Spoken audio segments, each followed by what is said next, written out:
Subscribe to the all-new HardLore Patreon now for early, ad-free access to every episode and an exclusive episode every month. This was an interesting one. It never happened before. We're playing Hamburg. The headliner, Harm's Way. The opener, Harm's Way. It's a one-band show. They couldn't find any locals. Couldn't find any openers. We played every goddamn song we knew. Played about an hour and a half. An hour and a half? It's nice to look out and be like, every person here paid to see us play. Just us. Literally just us. I mean, there's like, those are the realest motherfuckers in the world.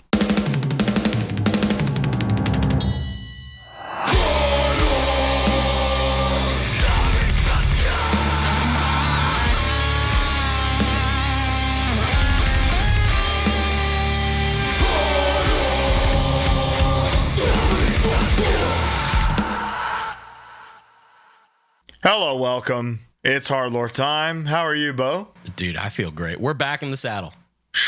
It's about damn time.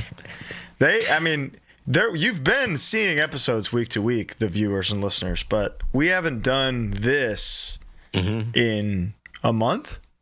I think. Maybe more. Maybe more. Yeah, legitimately. Yeah. So, we've seen each other. A lot. But this is like the historic, epic catch-up that we've been waiting for. Mm-hmm. Mm-hmm. And you've got a lot to tell me. I really do. I have reports. Okay. I've gathered data. This is, we've spent 2 years talking about the trials and tribulations of touring in Europe. Yes. As great as it can be. Yes. It is hard because it's different. And for the first time since the inception of HardLore, half of the show has now extensively toured Europe. Yeah, so it was a lot of stuff did not change. Okay. But some stuff did, truly. And I think the takeaway every time we've gone to Europe has gotten better since the Twitching Tongues Harm's Way tour. Excellent. It, like, marginally sometimes, but better, an improvement at least. Sure. So yeah, we can get into that. For context, we did the Kubla Khan tour. Mm-hmm. I was home for about a week, about 10 days. Had to move into this new place and then get ready for Europe. And then also... Did tie down all in between that as well. All in between that, yes, of course. So it's just been like, after we hit stop, and I say, hey, all right, I'll send this over when you want to do ads at the end of this episode, I will be my first time to chill. You're chilling for the first time in 2.5 hours. Yeah, basically. Congrats, you made it. Thank you so much. Because this is gonna be fun. I mean, we're just gonna. But you know what though? I have an issue. Hold on, I'm hot.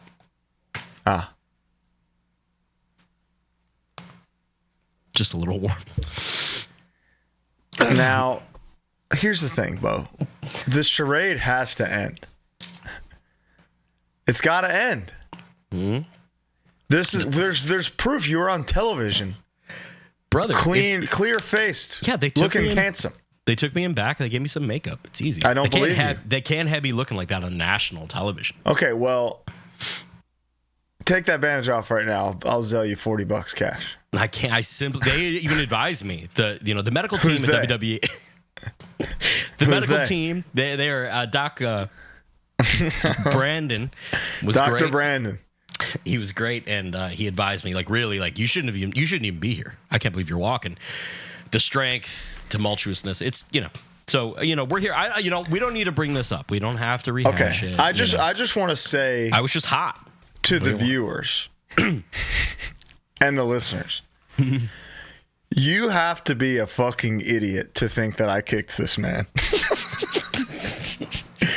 The amount of proof I've provided that I did not kick him is so overwhelmingly substantial that simply only a fool at this point could believe it. And only a fool could perpetuate it. I mean, that sounds like... he just kept his mic muted by accident. That's no, my fucking cat decided to scratch a box. That sounds like something that a guilty person would say. You're trying to clear your name. There's not a shred of guilt or remorse. I wish I'd done it. Well, I know there's no remorse. If I did it, it would be worse. There would be no episode this week. So the first day of Europe was in Copenhagen. We did something that was nice where we kind of flew out early and had like a whole day. Ooh. Yeah, and Copenhagen in a beautiful city. Dude, Copenhagen's fucking amazing. The people are incredible. They like a good coffee. James and I are always the like, let's go out. Chris usually too, and Nick usually too. Casey's kind of the sleepy guy. And we got, rough flight. There was a layover somewhere, but like, it's a long travel day. How many total days were you traveling? For the tour itself, how long? My bad. Including travel was the tour? 3 weeks. So 21 days. Yeah. How many cups of cold brew did you find in 21 days? So I've made a change. I've accepted that they're behind. Okay. I'm an iced Americano guy. European Bow is iced Americano. They got that everywhere. It's such garbage, though. I know. It's crazy how fucking bad it is almost every time. I know. And it's so easy to not be bad. It's really easy. But I will say, James and I, we did all right, we got into our room at like 5 p.m. in Copenhagen time. God only knows what time we left. I don't remember. And it was like, let's nap, have a good hour. We'll go out, get some food, and then hopefully like around midnight, come back to bed and blah, blah, blah. Slept until 7 a.m. Yeah, of course. just completely out. And I remember we were in like a bunk bed kind of situation, hostel thing, turning over one point, and he and I kind of made eye contact. It both just like just nah, man. But then woke up at 7. Every time it's like, all right, it's 4. If we catch a quick 15, yeah, we could probably we could hit a nice meal or something. And that's Tuesday, and then your eyes open on Thursday. It's like, whoa. Yeah. At 8 p.m. So it's all fucked up. So I got up early, like 7 a.m., showered. I decided to like go walk around Copenhagen. I had a little morning. It was great. I did have a cold brew from somewhere. Excellent. But just had a little morning. Isn't that the best? A solo excursion in like a beautiful European city is truly, that'll make you feel like maybe guitars are worth holding, dude. And again, with the context of how we've talked about Europe, having this be my like first day. There's this ambient artist I like named Tim Hecker. He's got like tons of music. Tim Heidecker? No. Big fan. Everything sounds like a video game soundtrack in like the coolest way. So I'm just walking around. Man, now I'm just thinking about how awesome an ambient Tim Heidecker album would be. And so I'm just walking around, and we played Copenhagen. Copenhagen first day was big fest. First, dude, so that's kind of the worst case scenario. Without a practice or without like a club show or something, it's kind of worst case scenario. We were actually scheduled to play like, it was like us, Chelsea Wolf, and then whoever the headliner was. I forget who headlined that stage. Jesus. But because of travel shit, we had to like switch, which was kind of wild. So we played it like a good time. Now, all of our sets, every festival set over there, 45 minutes. So you're also, first set out of the gate is like, yeah, straight up. And I fell on stage. It was a dusty stage. Day one, slipped. My feet went right out from under me, landed on my butt. What are you going to do? When was the last time you fell on stage? 2018, probably. How good is that? How good is your noise suppressor there for when you fall? What do you mean? Guitar watch. Yeah, good enough. I think, I don't know if anybody knows, but whatever. It was fun. If you did front of house at Copenhagen and you've got that board mix, please send it over. It was fun. There wasn't, we couldn't really stick around. A lot of these big fests are kind of disappointing in the fact that I didn't really get to chill and like see any bands I might have wanted to see. At any of them? I'll get there, but at most of them. We're loading out. We're literally getting in the van, getting ready to leave. Madball, baby, on the stage. And they play Can't Stop, Won't Stop, straight into Hold It Down. Oh. And so that's block one? It was like 2 songs and then that. Okay, I mean that's crazy. So we're like in the van getting ready to leave, and somebody's dawdling, and James and I were like, "You want to watch the song?" We went and ran, caught the two, and it was like, "All right, can't stop, won't stop, finish," and we were like, "All right, let's go." And we were just like, "I'm staying." That's beautiful. So saw them, met Freddie officially, I think, for the first time. Just said what's up, and we saw them a couple times also on the tour, but that was kind of like day one, and then day two was like another. My note is Copenhagen. Talk about Copenhagen Day. Madball rocks. The next one was Full Force, which is a big ass German show. Is it not called With Full Force anymore? I think it might be With Full Force, but everyone calls it Full Force, and I think even on the logo it's like With Full Force. You know. Okay. Big outdoor German thing and like a crazy industrial excavator museum. That's the setting. So it looks pretty. So Furnace Fest vibes, kind of. Kinda, yeah. Honestly, it's pretty dope. Cool. Good vibe. We who opened up. Who are the headliners on these? Let's see. Because it's kind of like the same three. Yes, across the board. It's like Machine Head, Pantera, Amon Amarth, you know, like I truly, it's so removed from what you're doing that it's like it doesn't matter. It could have been also, Metallica and we couldn't stay. Yeah, that's true. Like, it often is. They're playing the next day. Yes. It's crazy that in Europe, Machine Head is like neck and neck with Pantera. I'll get there, but yeah. Like it's like an undeniable. You understand truth. why Lars wanted to have them be the fourth in the big four, which is so fucking crazy. Which is such a crazy thing to say. When did they start? Awesome. I mean, it is awesome. Yeah. It's great. Anthrax, you know, whatever. Yeah. When did they start? Machine Head? Machine Head, yeah, as a band.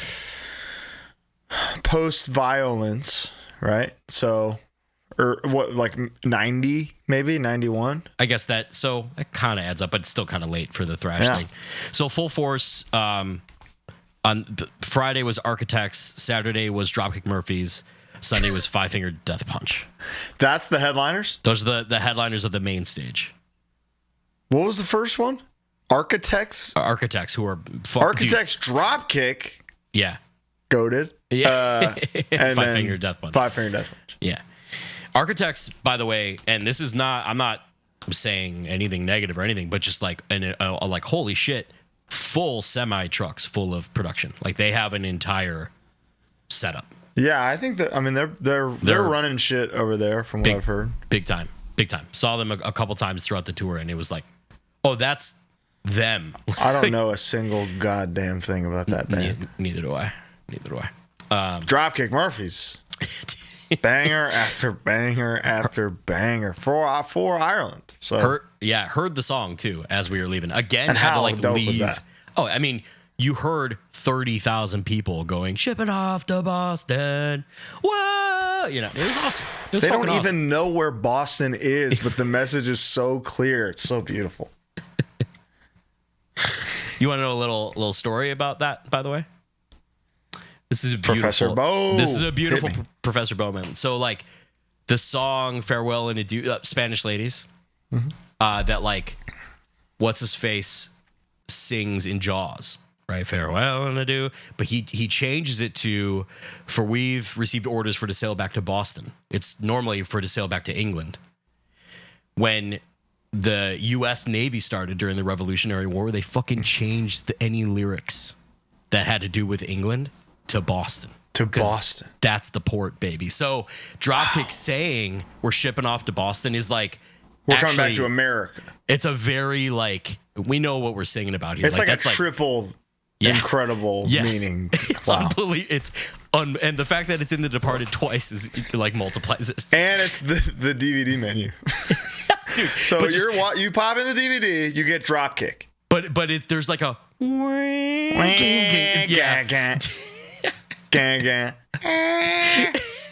so good. I have fallen asleep to that. Both times it hits in the movie, my TV is so lucky it survives.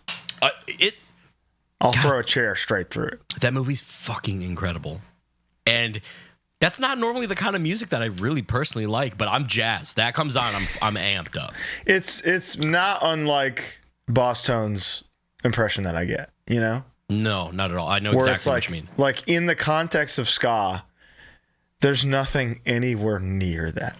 You know? It's as good as it gets. Of that whole record.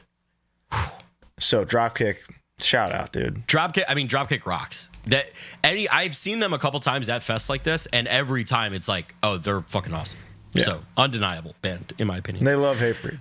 So let's go. Now, what more do you need to know? the next night, somewhere in God knows where, Germany, played before a little band called Crowbar. Oh, wow.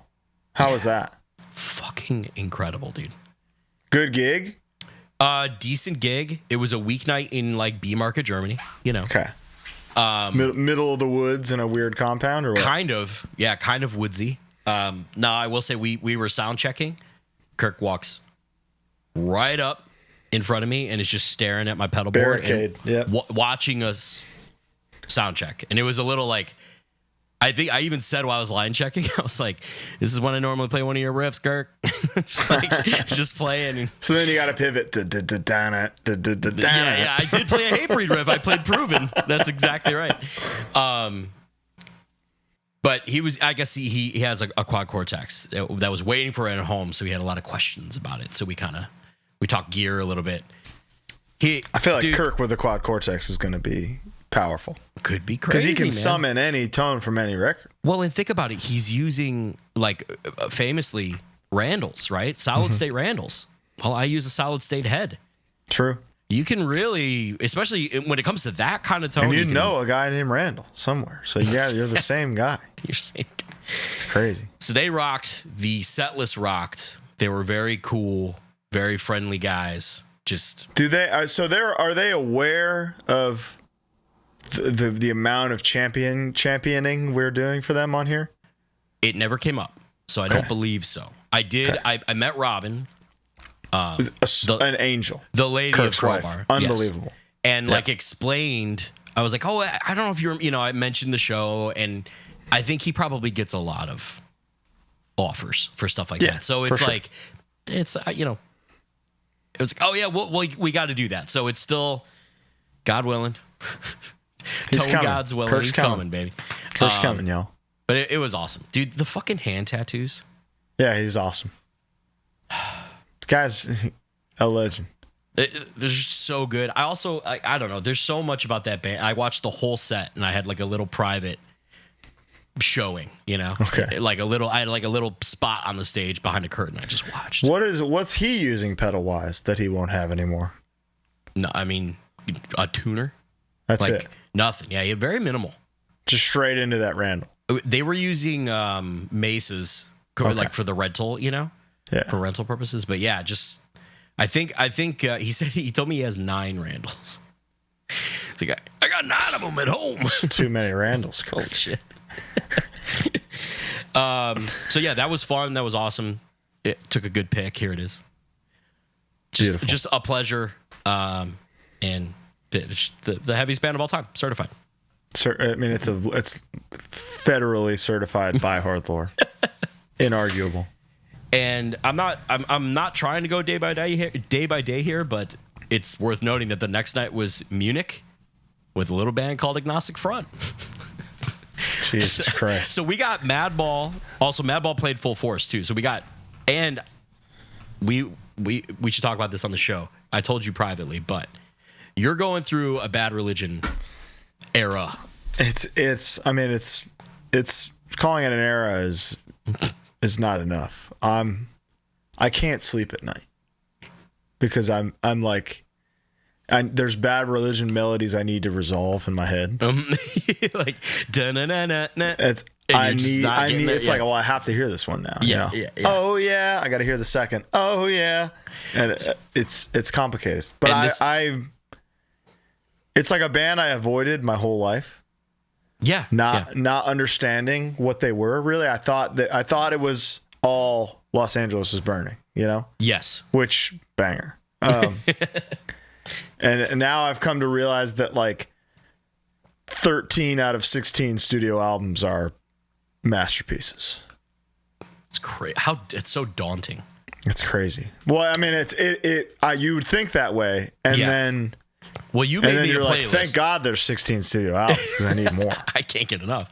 Cannot get enough. So, on at Full Force, Madball was playing the main stage, and we were watching. And Freddie said, "We have some."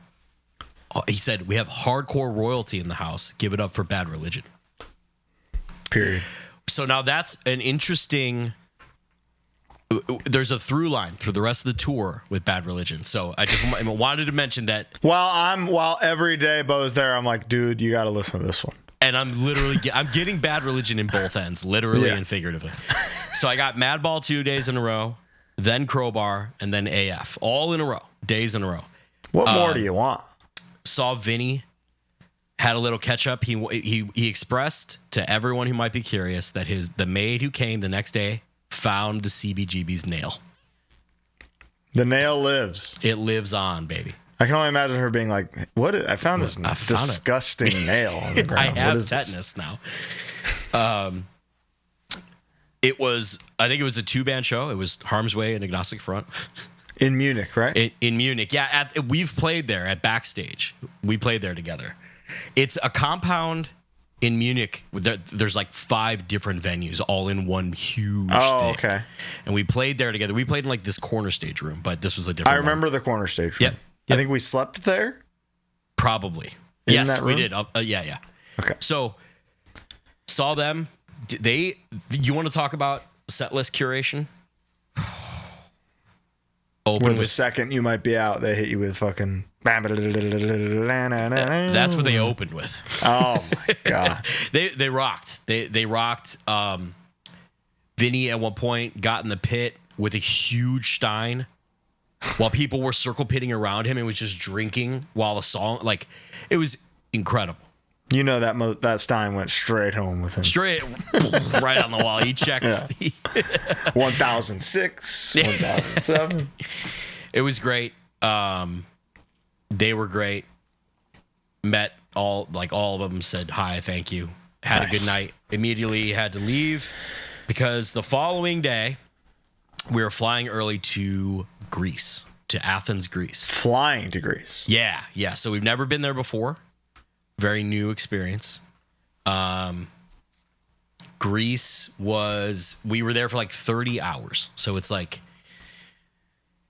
that's a place you want to spend a week in. Oh, yeah. Me? Yeah. I'm dying, you know? Because you just know things about it that you want to witness, right? I just want to Tell me something about Greece, historically. Historically, the Spartans, which are obviously famous for 300 and Thermopylae and all this stuff. Big fan. Sure. They were like seen as the ultimate like weirdos, kind of like how the European in the world kind like of ROTC kids, or kind of thinks of like France, of just like counter, just no. Well, we're not going to do that. We're going to do like our the own way thing. France looks at everything. Yeah, exactly. So that's the way people thought about like ancient Sparta. It was just like, yeah, they're kind of, but not, but they are, but they're not really. Okay. It's just like a fun, you think of Spartans as just like defenders of Greece, and they were just kind of like, Greece? We're into fucking Sparta, bro. Like, I don't care about that. Interesting. So yeah, we flew in loaded. We were playing, that show was with Bane. So think about every single day in a row. Have these crazy. This is just that fest season crazy crossover that you can't get any other way. That never happens in America. This is also the beginning of like, oh yeah, here's Europe. Here's like not sleeping, and it begins, you know. Doors, 11 p.m. Doors I think were maybe 9. They were late at this one. So we're walking to get food after we sound checked. We turn a corner and there's the Acropolis. Like literally turn a corner and up on a hill is one of the oldest standing structures on Earth. And hardcore is now there. Yeah. Bane in Harm's Way. Like how? and a local band whose name I forget, who were actually good. If you're curious, please look up the show and I'm sure you'll find who. How many people are attending hardcore shows in Athens, Greece? I would say there was between 80 and 100 people paid. Right. That adds up. It was a weekday. But still, dude, like 100 people in Greece Yo, people knew our songs. Why do you like hardcore in Greece? You've got other things to do. It's beautiful. Thank you. Yeah, thank you. People knew our songs in Greece, you know. That's crazy. It was awesome. It was really, really cool. Imagine telling your high school guidance counselor that, you know? Hey, 100 people know me in Greece, bitch. Fucker. Fuck you. I don't even know you. I don't remember your name. I don't remember your name. I don't. Greece remembers mine. Played the show. Bane rocked. They played tight as ever. Of course. It was cool to see them. It was cool. Aaron said some really nice stuff about us on stage, which I don't want to embarrass him or anything, but he said some just really nice things about the band on stage, about being true to ourselves. And it was just nice to hear. It was really cool. Love it. Loadout. So after the show, there is a band hotel that they had arranged for everyone, kind of more downtown. And we get there and we're downtown Athens. Downtown Athens. Yeah, which is very urban, like inner city looking, you know. Okay. Now, there's electricity in Athens, correct? Of course, yes. Okay. There's big, like, buildings? Large buildings. Like new buildings? Yeah. Huh. Yeah. Not like stone obelisks with a Pizza Hut inside. No. People wear clothes, like regular. No togas are over. There's Wi-Fi. Yeah, no togas. No. Shame. No ropes. And that kind of is a shame. Would have been cool. Dude, James should have played in a toga. Not offensive at all. I'm sure they would have loved that. We're getting all of our shit into the hotel, and I hear James talking to someone. I hear like band hotel. I hear like, oh, someone's here. Harley Flanagan, just chilling in the lobby of the hotel.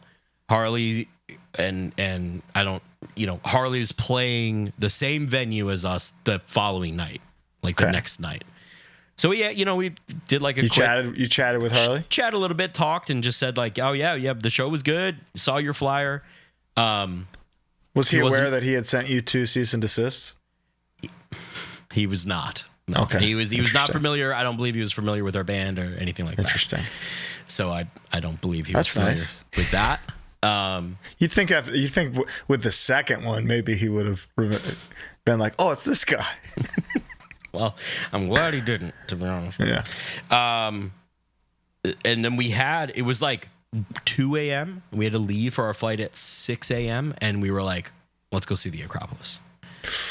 So we went out and got some food. At the witching hour, dude? At the witching hour. Had hopped in a cab. Had a dude take 2 separate cars, take us, and just like really quickly kind of ran around the area and took pictures. And it was fucking sick. I was a little banshee. I touched it.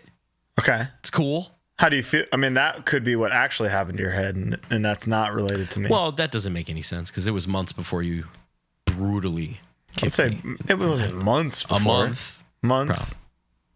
Few weeks. Month before. So, did you eat any good like Greek food? What so far? If you're at all the local places, what's the best meal? It was in Greece. It was, I believe, a Turkish take on a gyro. Ooh. But it had this tomato-based paprikash sauce on it, dude. All of us, 5 out of 5, we were like, "This is some of the best food we've ever had in Europe." Okay. And it was just like a stand. It was fucking awesome. Greece, baby. Yeah, funny enough, it was. I believe it was Turkish food in Greece. Okay, but Turkey, baby, dude. It was incredible. Wanted to go back, kind of thing. It was fantastic. Went to bed, woke up early as fuck, and had to fly back, kind of what direction? West, and then drive to Hellfest, which is one of the biggest fests we've ever played in the world for heavy music, for sure. So we like, that was like a hell night where we like drove overnight. Just a brutal Sprinter. Oh yeah, same one. Not the same one. This one was a little better. Had individual seats and a TV and like no loft though. No loft. No loft. No loft. However, the sound my throat just made at that information, unbelievable. I want to give a shout out to tour managing extraordinaire Nikki Kilroy from the beautiful Isle of England. She'll hate that I said that. English tour manager? Yeah, she fucking rocked. Wow, awesome. She was figuring stuff out like, oh, you have 3 fests in a row, so you won't need your backline. So let's drop it off because the city that we land in is also the city that the backline lives in. We'll be back through there in 3 days. Drop it off. You'll save 300 euros a day for 3 days. That's logistical insanity to even figure it out. Dude, she's doing shit that was like saving us money and like not costing us any time. So it's like, oh, you're a genius. So shout out Nikki. This is where she was really like, really wrangling us and being like, all right, we're loading it at this time. Be ready. That's good. And it was like, we got there. So we got to Hellfest. Because Lord knows the drivers sometimes are like, I don't know what time you want to leave. Yeah, dude. This time it was this guy, Sam, from Northern England, to the point where it's English driver? Yeah, almost Scottish. Okay. And then Sam he's rocked. cool. But Love man, Sam. they're taking Hungarian jobs here. I don't know how I feel about that. I don't know. We get to Hellfest and load in. We see Speed. Nice. And they're on the tail end of their fucking like So they are 3-month locked thing. Yeah, in. it was their last show in Europe Okay. before the record release show that you guys Right. played. So it was like really 2 ships. Wow. Saw them, had a nice catch up. We're playing Hellfest. It feels great playing. I'm playing. Look to the right. Rob Flynn watching the entire fucking set. Knowing parts. Arms crossed, knowing parts. Headlining. Machine And you're playing Head. at what? 3 p.m., 4 p.m.? We had a pretty good slot. We played at like 7. We had a Oh, pretty that's good, great. Pretty good slot, yeah. But still, man, like, he don't need to be there. Dude, he did not need to be there. And especially, like, I know logistically from bus/main stage to the Warzone stage Yes. is like a several minute cart ride away. Exactly correct. And So let me that's tell you something about how badass. Now, this is a little insider baseball. This is a little, when you headline a thing like that, you're not in the normal catering. You're not in the normal where the green rooms are. There was a Machine Head compound. There was Machine Head specific Wi-Fi. Wow. That's what I'm fucking talking about. He gave it to you? No. No, I would never. But he was at the But stage. I'm looking at Wi-Fi and The singer, guitar player, guy who the whole band's set depends on, just vibing, watching Harm's Way. That's right. On And then- Zavola's on stage? Yeah, on Zavola's on stage, and we Yes. played a Sepultura cover, and he knew it. Come on. Of course he knew. Come on. Nice. So that He heard, he heard that- a couple Machine Head riffs in there and was like, all right, this band's pretty good. So that jazzed me up. I really appreciate the headliner Yeah. watching our set. Watch other guys doing that other than Hetfield watching Hetfield Turnstile, you know? and Rob. Yeah. What's his fucking name? Judas homie. Priest. Yeah. The homie Priest. Yeah. Halford. Halford. Rob Halford. Halford. Showed our ass there a little bit. Yeah. But yeah, fucking, that was amazing. That was one of those ones, though, where we had like a total of 5 hours. You know, Hellfest. Some of the best catering. 5 hours to be there total? Total, including our set. That's so crazy. Because we just had to. That's just how the routing is. So, because we had to get to Jira on air the next day, another big fest. So, And like so many bands are doing that, are going fest to fest, yeah. that you wonder how it's possible. Buses. How is merch being coordinated? Buses. 2 teams. Buses. Yeah. It's crazy, man. Yeah. So, but in catering, saw Ice-T, saw Body Count. The Body Count guys were very cool. Didn't meet Ice, but he's busy. He's got Legend. cases. Oh, yeah. He's got cases to solve. He's doing SVU reshoots on Zoom. Yeah. He's got shit to do. In catering, see Billy Biohazard just walking through. Yeah. Dude, I mean, just it's like one of those things where you can kind of mark out and be like, oh, 100%. This is so cool. Like, well, I'm here. That's crazy. Ate food while Fear Factory played. Pretty interesting. On the main stage, so like where the catering is like this huge balcony with a huge view of the entire field. So whoever's on the main stage, you can just like watch. It's pretty nice. Food Factory. The food factory. That's right. Damn. But yeah, then just had to get the hell out of there and again get our asses to Jira on Air, which is in Holland. Okay. Now, Holland is my favorite. The Netherlands are my favorite country in Europe. Oh, big fan. Netherlands, Belgium. Yeah, That's Netherlands my and shit. Belgium. Yeah, Top two. Fully agree. Yeah. And kinda, France for like recreational traveling, I would say. sure. Because I've never just gone to Netherlands, Belgium. True. Maybe it sucks. Maybe it's only But good for I would shows. like to. I would love to. Yeah. God, would I love to. Yeah. We played again. Good stage, good time. Played right after a band called Guilt Trip, who are English, I believe. They played Davidian. Nice. Everything was all full circle. Like everything was So just kind of funny. like, oh wow, they rocked. But then the big treat for me, I mean, our set went over well. I had a great time. Big treat for me that day, watching a little band called Biohazard. Okay. Beautiful. Good. Oh, like OG lineup. Dude, No. OG lineup. They, okay, Colin, you're gonna get this because you've toured and stuff. You know when you see a band, like an older band in particular, who's been around for a minute, and they just kind of like they've got it all figured out. Okay, so if there's a problem, they have a solution. Here's a problem: a band like that, you're gonna have a lot of stage potatoes, right? At a big stage, a lot of friends. A lot of stage potatoes. Everybody wants to watch you. I saw Chino from Deftones, who was playing in Crosses that day, go to watch Biohazard. You know, Okay. like everybody's going to watch Biohazard. They have scrims and then like the guitar tech worlds and everything structured in a way around the cab so that you can't stage potato. Wow. You want to watch? Go fucking watch. Interesting. Very cool.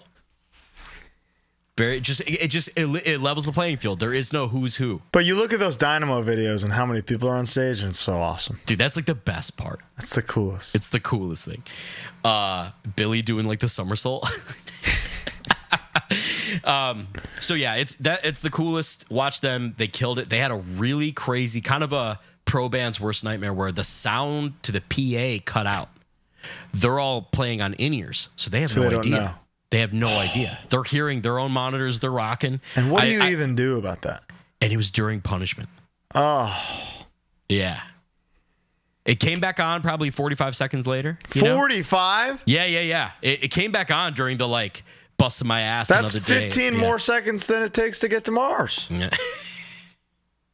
Wow. That's That's an some quick eternity. math, dude. I can't. My head's been really, really dizzy lately. Shut but the fuck up, bitch. Some quick math. Since, so another through thread for you though is they played the fucking Bad Religion cover.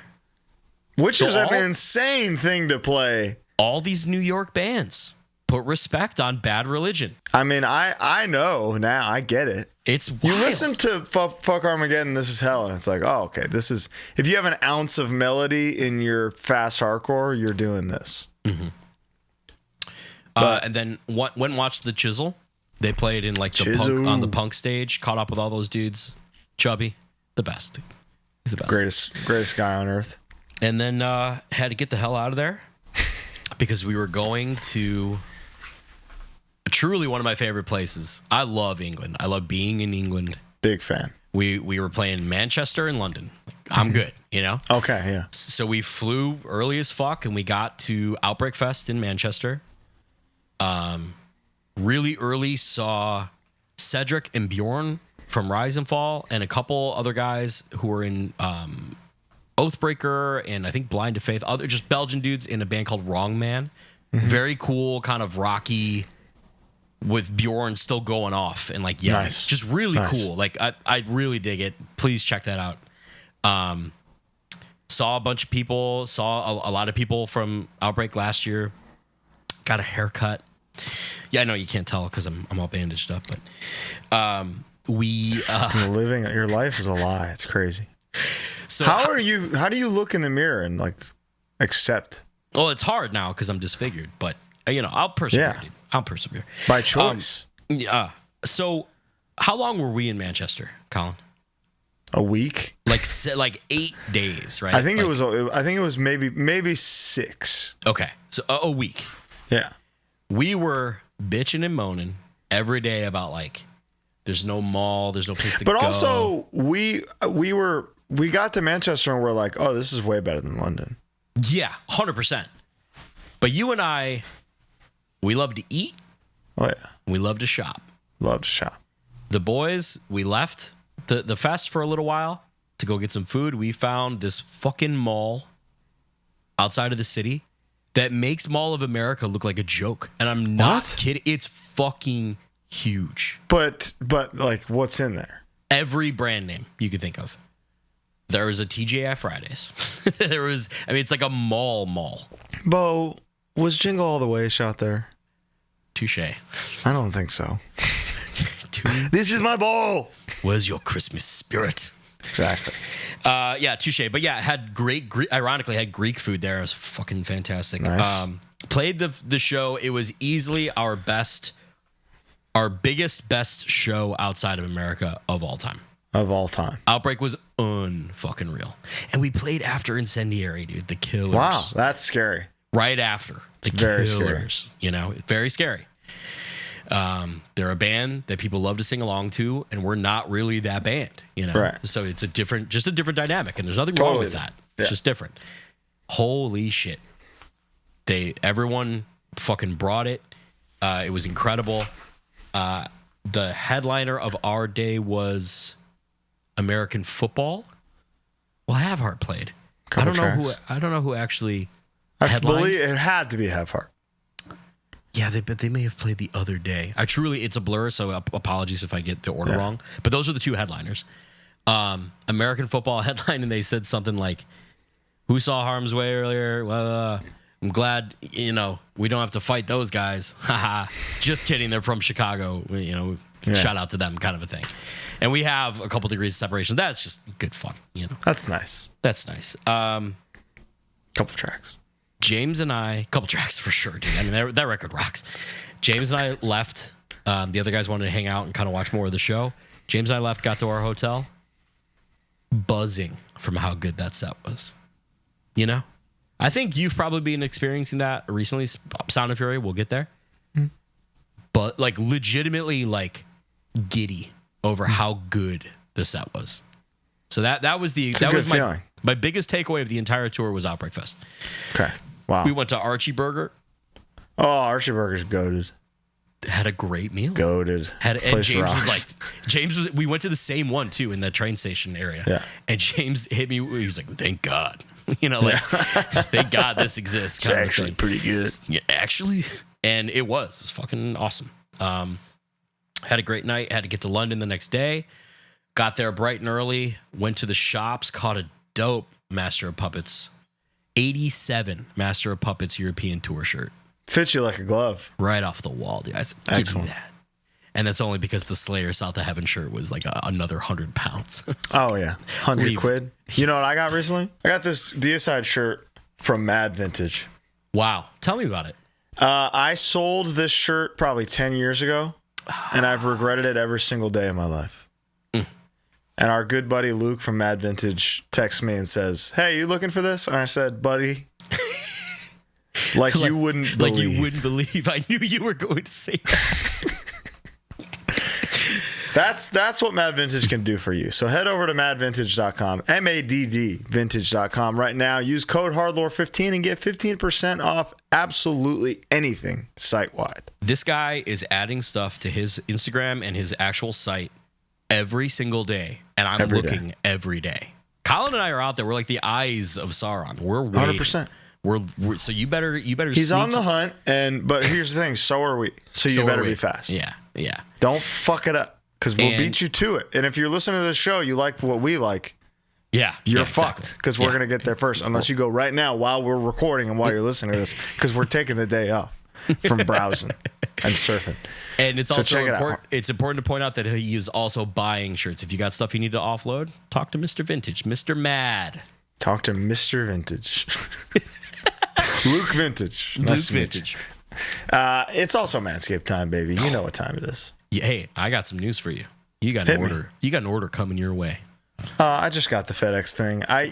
There's so many products that I didn't even know what to tell you I wanted. Yeah, I noticed. I asked you about four fucking times.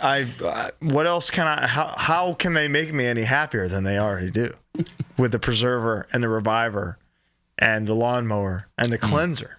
Oh. I got the Body Buff kit, which is the scrubber and the body wash. Body butt. The body butt kit. I got the anybody, you got some body butt if you're listening to this and you need to cleanse it off your body with Manscaped. And if you use code HardLore, you're going to get 20% off and free shipping. Say that again. Your balls are stanking. I'm going to spank you. And you're ranking. So clean it up with Manscaped. Code HardLore, 20% off, free shipping. Anything on there. You need it all, but settle for one or two if you're just experimenting. Code HardLore. Anyway, Athletic Greens. This episode is brought to you by AG1. We both drink our AG1 every single day. My day starts on an empty stomach, 12 to 16 ounces of cold water, one little scoop of this tasty green powder, and I know I'm on the right path for the day. And if I don't drink it, something feels wrong. You're so right. Because AG1 has all the prebiotics, probiotics, daily vitamins you need. It's exactly what your body is missing. And if you go to athleticgreens.com/hardlore, you're going to get 5 free travel packs, which if you listen to this show, you're probably traveling soon. You got fests coming up. You got shows coming up. You got a long-distance girlfriend or boyfriend who lives super far. Also, you're going to get a year's supply of vitamin D. Which I just ran out of, and I did the math, and it was almost exactly a year. A little over. Unbelievable. Thank you so much, AG1, for being a longtime sponsor of this show, keeping us regulated. Absolutely. So we're in London. It's a headlining show. Played the That was Underworld. pretty good segue, huh? It was pretty good. We're in London, headlining show. Just rocked. Just had a great time. Excellent. I don't know how. I really don't Underworld? know. Underworld, yeah. So Headlined Underworld? Yeah. Show was banging? The show rocked. Incredible. Had it like so hot, dripping from the ceiling, shirt off, kind of. Love it. Ooh. Kind of vibe. Yeah. Nice. Good for you, man. Thank you. Yeah, this was probably the first time where I played with my shirt off, and I saw pictures and videos, and I was like, I'll reshare that. I might repost this. I'm going to repost that. I'm not there yet. Give me maybe 2029. I'll be there mentally. But you're doing great. Thank you. Earned it. Had a great time. Had some great food at the shops. Had like a steak. Had like a French-style steak over fries. It was like British-French fusion with like... chimichurri British sauce. steak frites. Yeah. Oh, yeah, chimichurri? Yeah, with chimichurri on it. Love it. It fucking banged, dude. Had a cold brew. You want to know something too? I asked for a cold brew, and this guy, and they had cold brew and nitro, and he starts pouring me nitro, and I said, excuse me, can I have cold brew? And he said, you don't want nitro? And I was like, I prefer ice. I would rather cold brew. It's crazy that they even have that option. I know. And he went, really? And I was like, yeah, please. And my friend will buy the nitro in case he wanted nitro. He said, all right, man, and gave me cold brew, and I had a great cold brew. I like ice. I don't like nitro. I don't like that. Yeah, no, I'm with you. I like ice. Yeah. I like a Yeah. I don't know. Also, nitro is meant to be consumed black, Which I don't like. which I like a little bit A little bit. of something. Fully agree. You're a cream. You're a cream's. I'm a little dash creamsicle. of cream in there. Yeah. You know me. I do. And so now a big event happens. Okay. We get back to the mainland. No ferry, by the way, this time. This is all flights. We're flying. Oh. So And where's the van? So when we were there, we had a different driver. We said Interesting. goodbye to the first Sam. We got another Sam. Only for those 2 shows. Guy, he rocks. And then we fly back. We had to walk like miles through the Munich airport or Frankfurt airport and get to the mini tour bus. It's a bus. It's bigger than a Sprinter. Ooh. It's got a lounge. It's got 9 bunks. Excellent. It's got air conditioning. I had one of those for one day one time. It broke down. Yeah. We got a Sprinter. The Sprinter. Oh yeah. Oh yeah. How was that? That had to have been beautiful. So it was the missing piece. It was this is how you do it. Okay. If you're doing But night also drives, the suspension is not retrofitted to have horizontal people in it, right? Well, this kind of was. Huh. They're not bandwagons. They're not box trucks converted. These were Mini converted, but they had suspension. Like it was bumpy. I'm not gonna say it was like a smooth ride. Yeah, but like in a way where you could still. Just I was out like a light. Wow. And so we had to drive quite a bit to get to Hamburg. We're getting into Hamburg. We're at an intersection. Turkey wins whatever round of the Euro Cup they're in, which was going on at this time. The intersection swarms with people celebrating. The match happened hours away. It wasn't in Hamburg. There's just Turkey supporters in Hamburg. The intersection swarms, and we were at a standstill for an hour and a half. An hour and a half? We were driving all day. And we're 5 minutes from where we're sleeping. Soccer fucking sucks, dude. I would agree except Euro Cup and World Cup are pretty dope. That's kind of fun. Just don't. I've toured during it before as well. Yeah, and it was the kind of thing where it's like, no, I can't. Yeah, I would come to the show, guys, but the Euro Cup is on. Yeah, the Euro Cup is on. Yeah. I did. Steven, mute that. Bleep that, dude. So that was pretty nuts. But then we get to where we're staying. Had a nice time. So this was an interesting one. We're playing Hamburg at a place called Monkey. Wait, who won? Turkey? Turkey won that round. It was just that round. Okay. Just that round. I think. Here's the thing. If it's like, I think Spain won. That's cool. If it's a Spanish speaking country winning, I'm all in, dude. I'm so happy for them. Yeah. Kick the European ass. if it's like Mexico smoking Germany in the World Cup, yeah, dude. My shirt's off. I'm running through the streets. That Mexico is my World Cup team. That's actually 100% a good point that you bring that up. The Kings, dude. Viva. Or like Guatemala or something. Yeah. That's my shit. I'm all in. Does Spain even count? Brazil? Yeah, that's close. Brazil. I'm all. If Brazil's doing well, I'm watching. This was an interesting one. It never happened before. We're playing Hamburg. The headliner, Harm's Way. The opener, Harm's Way. It's a one of one. It's a one-band show. They couldn't find any locals. Couldn't find any openers. Pray tell. We played every goddamn song we knew. Played about an hour and a half. An hour and a half? Dude, people paid money, you know? How many people were there? How many? Like 80? I think there was 80 paid. Where is this? Hamburg on like a Wednesday or something. Thursday.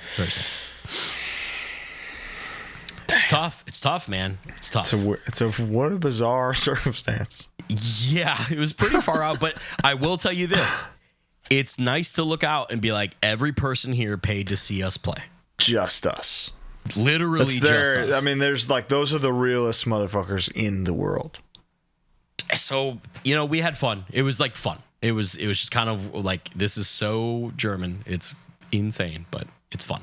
Hour and a half. They fed us and they're, so with everything the was like great. iPad click things that you guys do. Yeah. Was that a whole to do just to add more songs? So we have like a page with every song that we have clicked out, and we literally just take them all, including a cover, put them all on there. But it ended up being fun, and it was like a non-issue. Now, for something like this tour where it's a lot of festivals, which are like historically not great merch-wise. Yeah. Other than maybe an Outbreak Fest. Yes. How are your tour numbers? Just not. I don't need specific numbers, but versus prior tours. Versus US or Euro. Prior European tours. Way better. Folds. Okay. Honestly, in some places, 10 times better. Hallelujah. So hallelujah. Like I said, everything is incrementally better. Everything's on an upward swing, so we're feeling good. It's just good. The driving and the work rate is rough through the roof.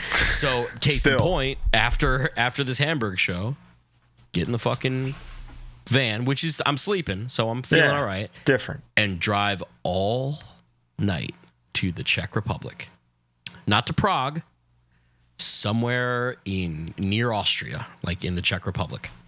Okay. We played a fest. Fest. That's nice. A big fest out there. And I found out it's like an independent music fest, which is pretty dope. Okay. Like it's not like it's like a guy who was like, I want to do a heavy fest out. That's cool. We're on the top of a ski hill. Like you're like the green room is in a ski resort.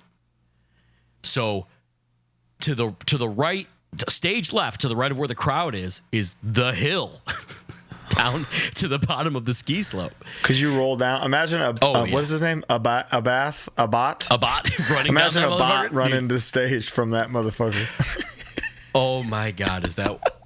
Here it is, Steven. Here it is, a bot falling down a hill.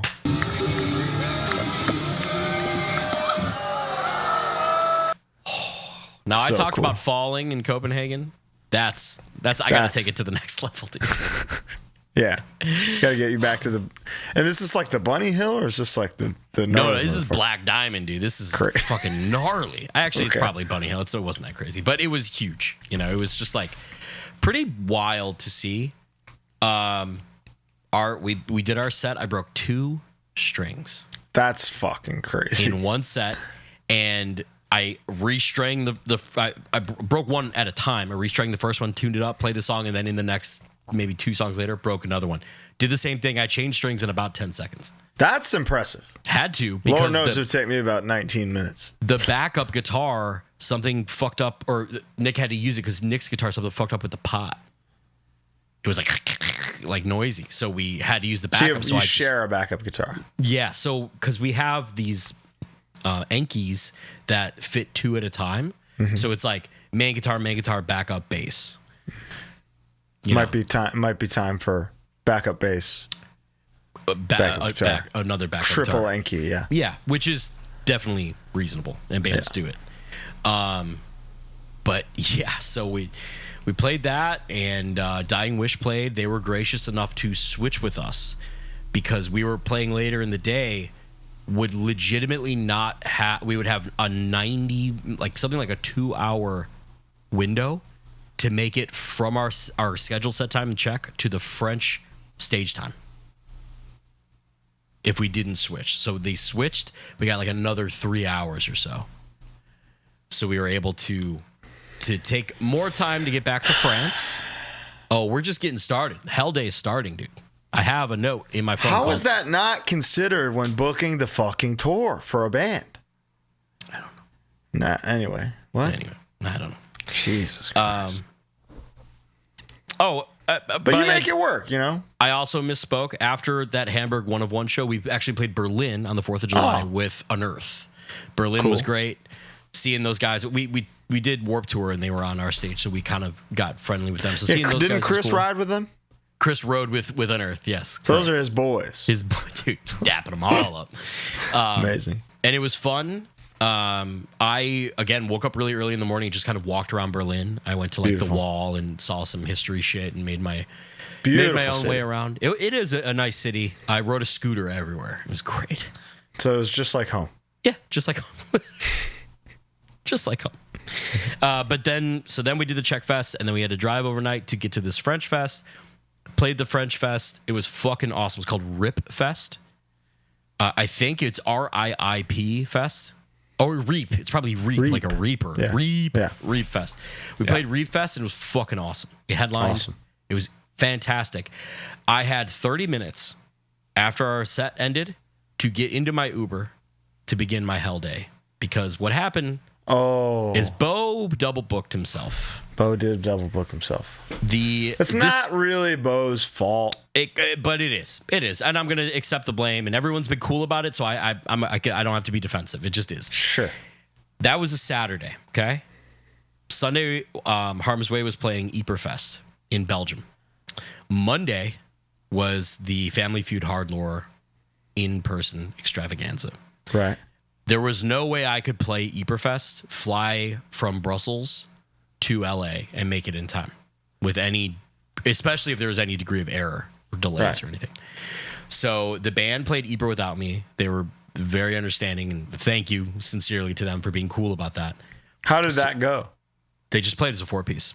I know, but how did it go? They said it was cool. That the Yper's like kind of the coolest one. And what sucks is it's a huge World War I city. That's like my shit. And so I was bummed to miss it. I was bummed not to play. What happened in Yper in World War I, Bo?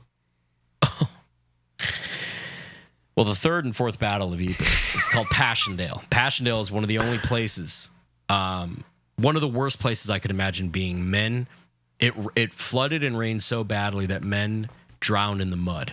If you sank in mud past your thigh, they couldn't get you out because they couldn't get a tractor onto the field. Right. They couldn't get a horse onto the field. Nothing could get you out except for manpower, and you would just end up pulling other people in. So there were guys in Sebastian Junger's journal, I suppose you would call it. He saw a guy when he was going out on a patrol who was up to his thighs, and he was just like talking, trying to get help. When he came back, he was up to his chin. Men just drowned and sank in the mud and went and sank. Just yeah, and brutally, painfully. Yeah, there's just bodies in this field still to this day. That's where Eberfest is. Okay. Yes, sir. And dude, pretty dark-sided. There's a poem. I got to talk about the bolt thrower thing. There's a poem that was like a British thing about Flanders fields. Flanders and the Flemish are Belgian. It's like a whole thing, but the fields of Flanders is where where the battles happen, including this one. Don't let Homer Simpson go there. There's a thing about returning to Flanders, and when Bolt Thrower played Ypres, they said, finally we returned to Flanders Field, straight into the Fourth Crusade. Come on, Daddy. And there's like 8 guys in there that were like, Yeah, there's probably legitimately. I know what that meant. That was cool. 5 of them were on stage, dude. But I know what it meant, and that was fucking sick. So I had to take an Uber to Tours, France. Oh, no, I took an Uber to a hotel that was there. Stayed there for the night, organized all of my stuff. Had to take a train from there that went direct to Charles de Gaulle. Had to take a tram from there. Mind you, I'm with my Pelican and a giant fucking suitcase because I have to go straight to L.A., so I need to pack enough. So do you have your guitar too, or are they taking that? Oh, no, it's in the Yankee. Right, so Nick's got it. Thank God. Because if I had that, I couldn't do it. I literally couldn't. No, you literally couldn't take 3 things. No. So I get to the airport. Now, Charles de Gaulle is a very nice airport. Bo didn't book a very nice airline. So Bo's in a not very nice terminal. This terminal had a Pret-a-Manger, you know? Is it Le Spirit Airlines? Yeah, it's Nordic Airlines, which I actually looked up, and people were like, if you're looking for like bang for your buck and also not dying, it's a great airline. So I'm looking for dying, so that wouldn't work for me. So I fly, I take off. Now, oh my God, this fiasco. Dude, when we left the States, my Pelican is about 45 pounds. My suitcase is about 40 pounds. Okay, 50 is the limit, right? Totally fine. Totally fine. When I'm weighing to come back, each bag is over by 10 pounds. How can that be? Because Bo has a problem, and I can't stop getting shit. We went to Cortex in Berlin, Cortex in Berlin, and I got 5 shirts. I can't stop. I just keep accumulating. Do you have a backpack with you? I do have a backpack, so that's what I did. Is I had to kind of redistribute, and I paid for one overweight bag, which was $100. Yeah. But whatever. I get on the flight. I watched 4 episodes of Succession and a bunch of Deadliest Catch. Just to get in the American spirit. Yeah, again. I gotta get back. You know. Yeah. I stay up. I can't sleep on planes. It's fine. I had an exit row on an aisle. I'm sitting the best. pretty. I'm sitting pretty. It was actually the bulkhead seat, the like more than an exit row, where there's not a seat in front of you. It's like a wall. And so I take off. Those are hit or miss. Because you kind of can't, if you can't reach your foot on something, it's kind of shitty. But sometimes I'll just do a full on like. Yeah. Which is on exactly. both things and like try to zombie out. So I stayed up as I do. I take off at 4 p.m. French time on Sunday. Okay. I land in California at 7 p.m. California time on the same day. Kind of ideal. Kind of ideal. So the earth is spinning as Bo's in the air. Yeah. I land, get a rental car, get to the hotel that was right by LAX, which getting from the terminal to the rental car place with these bags. No good. No good. No good. They got to figure something else. That airport needs to be redone, dude. They just did. This is the redone version. It's horrible. It's bad. It's a nightmare. I had to go to the off-site rental car place. It's a shuttle to a shuttle. Well, that's Bo's fault. That's Bo. That's Bo-parator error. Yeah, you know? big time. But I get in. I sent you a video of me taking a bite of my In-N-Out. I go straight to In-N-Out, get into my room. I'm out like a light at 11 p.m. I wake up at 7 a.m., 8 a.m. Unheard of. Unheard of. Yeah. And now, Colin, we can pick up where we meet up again. I mean, we did. You saw Family. Hopefully, you've all watched Family Feud at this point because it is like our. It's the opus of what the live experience is. 100%. Like that could not have gone better. And all credit really needs to be given. It was your brainchild to do that. I didn't even know if the game itself was going to work until we started doing it. Like I did, because you, Colin, and who helped you with the cards? Presley and Lana painted the cards. Unbelievable how well it worked. It was a lot of work. Man, could not have been better. Nope. So please, God, watch it. Please watch it. We'd love to do it again. We win, and hey, maybe we are. True. What else? We did the Sound of Fury recap, so they don't. Yeah. But we can kind of talk about. Well, I mean, I went to Disney. I went to Universal. I had a great week. Let's talk about. We did talk about the pre-show on the recap too. Yeah, we did it all. I think it's Q&A time. Okay. I got home. I had a few days, and then I went to the. I had another hell week after. I keep thinking I'm done, and there's another thing. Oh yeah, that's right. I can't talk about it. You can't really talk about it, but no, it's music related. It sure is. Everything changes for me pretty soon. I'll just say that. I went to the Rumble. How was that? Which was over the weekend. It was actually kind of awesome. Fuck yeah. It was good. How was HopeCon? HopeCon was they did the thing where it's like, here's some newer stuff. Here's some is it Hang Your Cross? That's the name of that one release, right, from a few years ago. Did some of those songs, and then it was Death like Knows Your Name. Hang Your Cross is on banger on it. Yeah. Yep. So they did that song, did Animal Farm, nice, and then it was like pit activated. Like it was it was fucking crazy. That's awesome. They were really good. Nachos was the first night, also great. It was great to see them. Where was it? Was it parking lot of the Cobra Lounge? Parking lot of Cobra Lounge, which is kind of partnered. There's like but it's like very pro, very like real stage. Yeah, it looks awesome. It looks awesome. Taylor and Shane put a ton of work into it. It was great. It was easily the best year for sure. Awesome. So the nacho set had to have been insane. It was really sick. And then they also did an after show the next night. But how did you feel after Sound of Fury physically? I think this is the only time I haven't even been a little bit sick. So I got a little bit sick and I got an earache. I woke up with an earache on Saturday, and I really wasn't digging it. So right after HopeCon, I just went straight home. I didn't go to the after shows. But overall, it was sick. And I don't know. I just think I think that trend is going to continue. I think every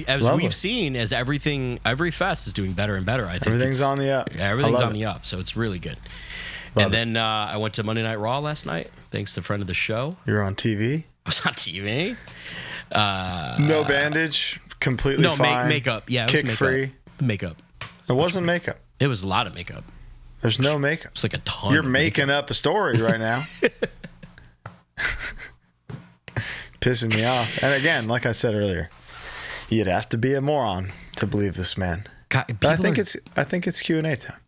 Yeah, let's do that. That sounds great. This is the best. Here we go. First question: why'd you kick Bo? I didn't kick Bo.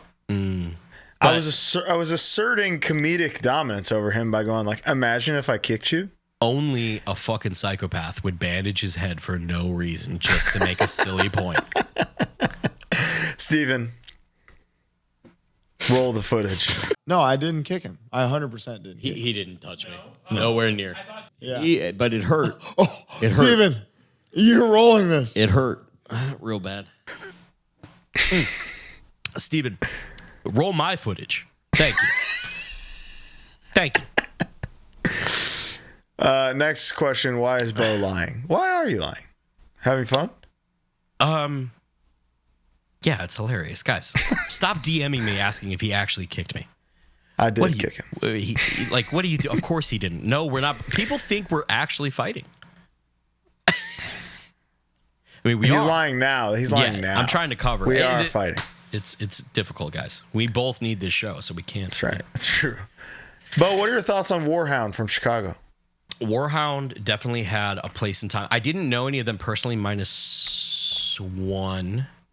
John? Definitely had a place in time. There was a point in time where like the beatdown scene was like this new branch in Chicago. Yeah. There was like the punk hardcore, the hardcore, us, and like kind of Nachos, but they kind of bled into the other, and then kind of the beatdown scene. And it was just kind of its own thing that a lot of bands at that time kind of came from, and it wasn't really on our radar so much, to be honest. Warhound. So somebody asked later. I sang on their LP because Ronnie, who played guitar for them at the time, was from California. Started Soul Search, wrote the demo. So I just knew him from that, and then he was a big Ruckus guy. Mm-hmm. And there's a Ruckus song that I sang on that was like kind of the prelude to Twitching Tongues, and they wanted to do something like that. And that's why I'm on that. Favorite movie of the year so far? You're going to have to take this. Let me think, but I don't even know if I've really seen anything new. For me, it's Mickey 17, which I think comes out next year. So. Oh, fancy. It's whatever. I mean, previewfreemovies.com, you can just sign up, and when you live here, you can see shit early. Yeah, true. Very true.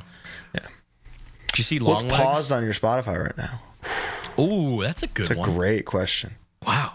I might have to do Apple Music, but it's one of the Yeah, no, that's fine. Same thing. Let's see. Let's open it up and see. Okay. This is pretty embarrassing. Little song called Generator by a band called Bad Religion. For me, come on, Apple Music.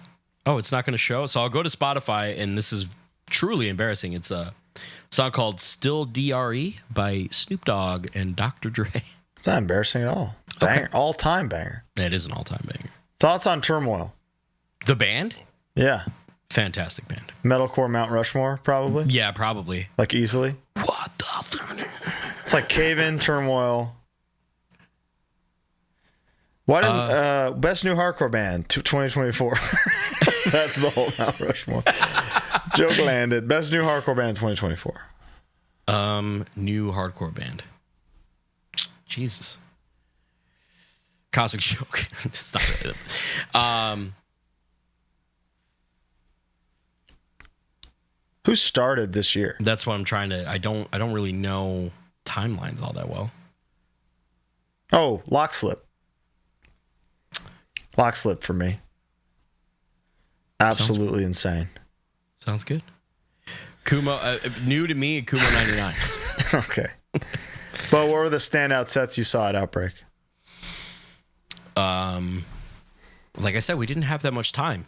Incendiary they had like a pile. Dude, the pylon thing, especially as we're seeing with Have Heart, though, it's scary. It is scary. Stages are not built to hold that much weight, period. I mean, you're talking tons of weight. I mean, what's funny is on the back of the Sound and Fury stages, they say maximum person's like 20. Yeah. 20. There's hundreds of people. Yeah, so crazy. it's like, I kind of, I'm just, I don't know. I think it's fun. Knock on wood. It is fun, and it looks incredible. And the band, dude, the Have Heart, was it a boss? Yeah, the Have Heart Boston footage where it's just Pat in the crowd because the drums can't even play. Crazy. It's awesome. It's what a moment. Yeah, that's amazing. And Incendiary kind of had that, so that was a little scary. Yeah. You know what's funny? Thursday played after us on that stage, and I'm a little ignorant. I don't really know who people don't care about. I don't know anyone who would be like, oh, I'm going for Thursday. I can't. They're wait. huge. Yeah. They started playing, and the whole room went fucking insane. Yeah, they're like all-time huge, timeless band for that genre. I had no idea. Yeah, utmost respect for Threste. Favorite Sound and Fury set? Twitching was truly awesome. I watched a lot this year. Cosmic Joke opening Same. and having that reaction was God. fucking so I was cool. fighting back tears the whole time. It was so cool. Yeah. Who else rocked? I would say World of Pleasure, Scarab, I did see Scarab. That was good. Peeling Flesh, fucking kicked ass. That was sick. The torture set that we talked about was crazy. That was crazy. That was something to see. Yeah, those were big three. I had the most fun, besides twitching, I had the most fun during the Kuma 99 set. No joke. Like, I was just sitting there. That was just fun. Loving it. Harm's Way set was also just unbelievable. That was fun. Minus one, incident. Do y'all believe in aliens? Of course we do. I do believe in aliens. I don't necessarily. Do you believe that alien? Now, here's the more pertinent question. Do you believe that aliens have been here? See? It's tough. I do think there's certain spikes in technological advancement throughout history that, like, it's like, how do they do that? If one day it's revealed, yeah, we used some alien tech and figured this out. Figured out the microwave. It would be like, oh, okay, that I can see that. Uh-huh. And like the pyramids and shit. Yeah. Pretty amazing. Pretty amazing. Pretty amazing. Like, that would take a lot of work now. So when I was talking about the necropolis, the Parthenon, the Acropolis, sorry, and the Parthenon. Yeah. Necropolis, way scared. Didn't make it there. Yeah. That you can see and go, that's man-made. Yeah. Obviously, it fell apart. Right. It's like been rebuilt. Pyramids are just there. You look at those and you go, I don't know how we'd figure that out now. They're just there. Now, it should be, I think a point needs to be made that saying aliens did these ancient things are like kind of dismissive of the achievements of earlier peoples. And slaves. So I don't obviously I'm not trying, but when we're talking about aliens, examples like that do come to mind where it's like, hey man, I don't know. I love the theory that the pyramids and the Sphinx are a pre-civilization that got wiped out, and then people settled in Egypt and in Cairo and kind of went, oh, look at those things. That's crazy. How do they do that? Yeah, that could be. We'll never know. You know the facts that it's like Cleopatra lived sooner to the moon landing than she did to the building of the pyramids. Stuff like that, crazy. Where you're like, what do you mean? It's fucked. Oh, dude. You want to know a movie I watched on the plane that was not the best movie of the year? Fucking Napoleon. Oh, his ass? Oh my God. I turned it off. I never saw it, but I loved that the first line of the trailer is basically Napoleon saying, I'm built different. Yeah. And then another one is, you think you're so great because you have boats. He yells that. A general would not say boats. They're ships. Like, there's little details that are like, that's not.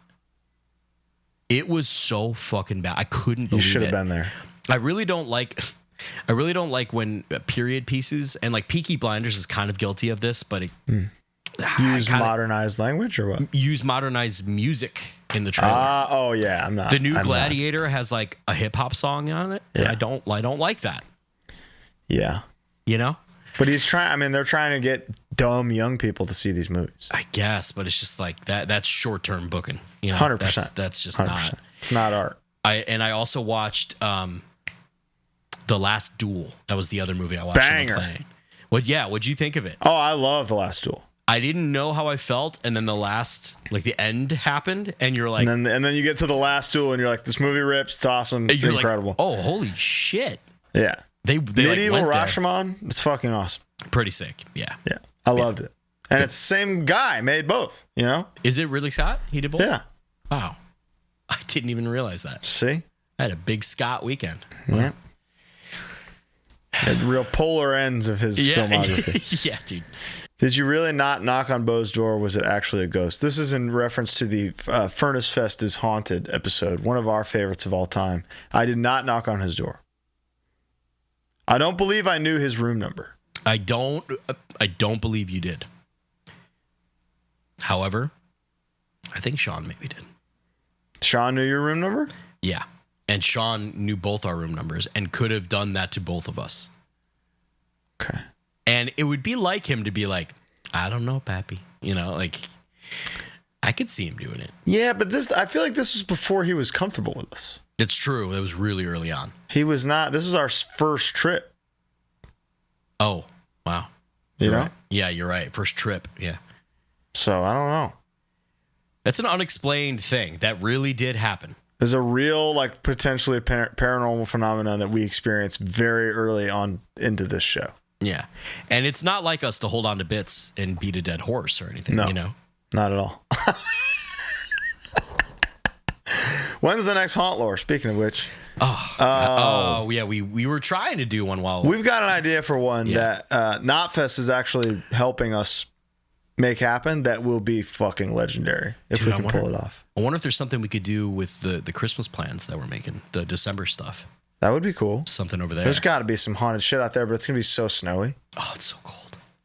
So cold. Good thing we got Arc'teryx head to toe. If rap songs weren't disqualified for being inherently hard, what rap songs would have made it onto your hard songs by soft bands list? A little song called Still DRE by Snoop Dogg and Dr. Onyx, Throw Your Guns. KRS-One, Health, Wealth, Self. Mm-hmm. DMX. Any DMX, yeah. Any DMX Discog. I mean, NWA. Bone Thugs, what is it? Down 71 or down 73? Down 70 something. Bone Thugs. I'll do the opposite of Bone Thugs. Get 'em up with two. And represent Chicago, Crucial Conflict, Bone Killer. Amen. Big beef. Are you guys breaking up because of the kick? If so, who gets custody of the show? Who do you think? I'm some hot little trophy wife. He's the breadwinner. All right? He's the fucking breadwinner. I ain't going nowhere. When is the hardest band of all time episode? Well, we got time now. What if it's next week? We could do next week. I want to do a Patreon. We need to do a Patreon. We're doing 3 this month. Yeah. I want to do one for every tier as a thank you for sticking with us. We should, as an incentive for those of you who aren't signed up for the Patreon, we should talk about what one of the ideas is. The Professor Bo idea, I think, is really fun. Yeah, Professor Bo. I'm just going to ask him stuff and he's going to answer it for me. If I know it, we'll just talk about stuff. Genius. Brilliant. That's it. Yeah, we could do hardest band. We got time. And I already made the list, so we're good to go. What lesser known bands influenced Young Brothers' music? We'll do Bo's music too. I heard the Dying Breed Pawn of Shame riff in a Ruckus song the other day, and wonder what else I missed at the time. Dying Breed was obviously a big one for us. Grimlock was a band nobody cared about, and that's we're not making music without them. So that's a big answer. Only Living Witness, Sam Black Church were top 2 for tongues other than Typo. Mm-hmm. Deathside was big for us for Disharmony. A lot of Japanese hardcore. Mm-hmm. Lesser known bands. I'm just trying to think of lesser known bands that in the beginning kind of built the foundation of it all. Yeah, that's what I'm thinking too. Dying Breed was a great call because there's no God's Hate without Dying Breed. That's pretty much it. Those are the big answers. I'm trying. So Harm's Way's been a few different versions, and in the very beginning, it was all on the nose. A lot of Infest, Crossed Out, Spaz, Asuk, all that stuff are probably as popular as they're ever gonna be. You know what I mean? It's as known as they're gonna be. So that's not really that surprising. You did today for sure. All earlier Harm's Way stuff had tom drum breakdowns because of Youth Crew shit. Because all of us were into that. But later on, it was Triptychon, which I think is kind of lesser known than Machine Head and Sepultura, Godflesh for sure. I think it's fairly obvious. I don't think there's a lot of unwell-known bands that we were taking influences from. The Killer, you know. I mean, there's no Chicago without The Killer, really. There's no modern Chicago hardcore without The Killer. There's no heavy hardcore without The Killer, for sure. So, much respect to The Killer. Would you rather be a chef on Kitchen Nightmares or a bartender on Bar Rescue? Bartender. This is an incredible question. Yeah. For me, bartender on Bar Rescue. Bartender for sure, because I feel like John would be cool. Like, I don't ever want to feel the wrath of Gordon. No. But John is like, I think if he sees you're trying and you're like hustling, you're all right. Yeah. Agreed. You know what? I always wonder, I saw him saying a thing recently that it was like, John, for Bar Rescue, that, what's his last name? Tavert? Taffy? Something like that. Mm-hmm. Taffer. I think it is Taffer. That the setup is like, yeah, we get there day of and I do my recon and then we're out of there within a week. But it's like, these people have to notice cameras. Yeah. Like the workers have to notice cameras. Those cameras are massive. Oh, that's new. You know what I mean? Like, yeah.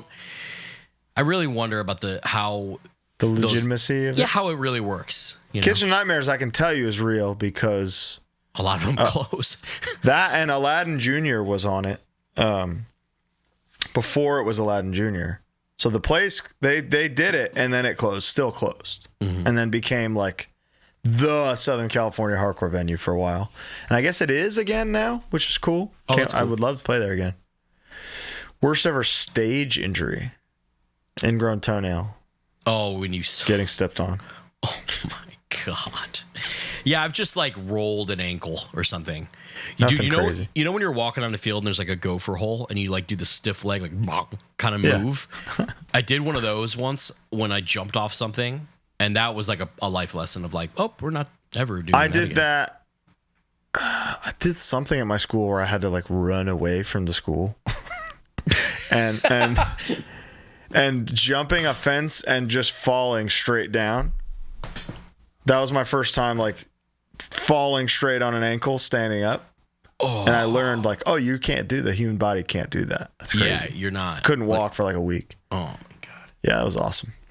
When it comes to getting tattoos of your favorite band / artist, how do you overcome the possibility that you may grow out of liking them? Who gives a shit? Dude. Also, I know what I like at this point. And yeah, okay, we're in our 30s. Yeah. The thing is, for me, I think tattoos become more interesting when you stop caring about stuff like that. It's a reminder of who you were. It's fun to see a piece of art and be like, I like that. Yeah. You know, like who my first tattoo was almost the fucking skull from Shattered Realms, Broken Ties, Spoken Lies, you know? And I kind of wish I did it. Mine was a Youth of Today tattoo. Nice. Yeah. Do you ever get to check out local DIY shows? Of course. Yeah. It's all we have. I think both you and I like actively, try as often as we can. Mm-hmm. If it's something's at midnight hour, I try to go.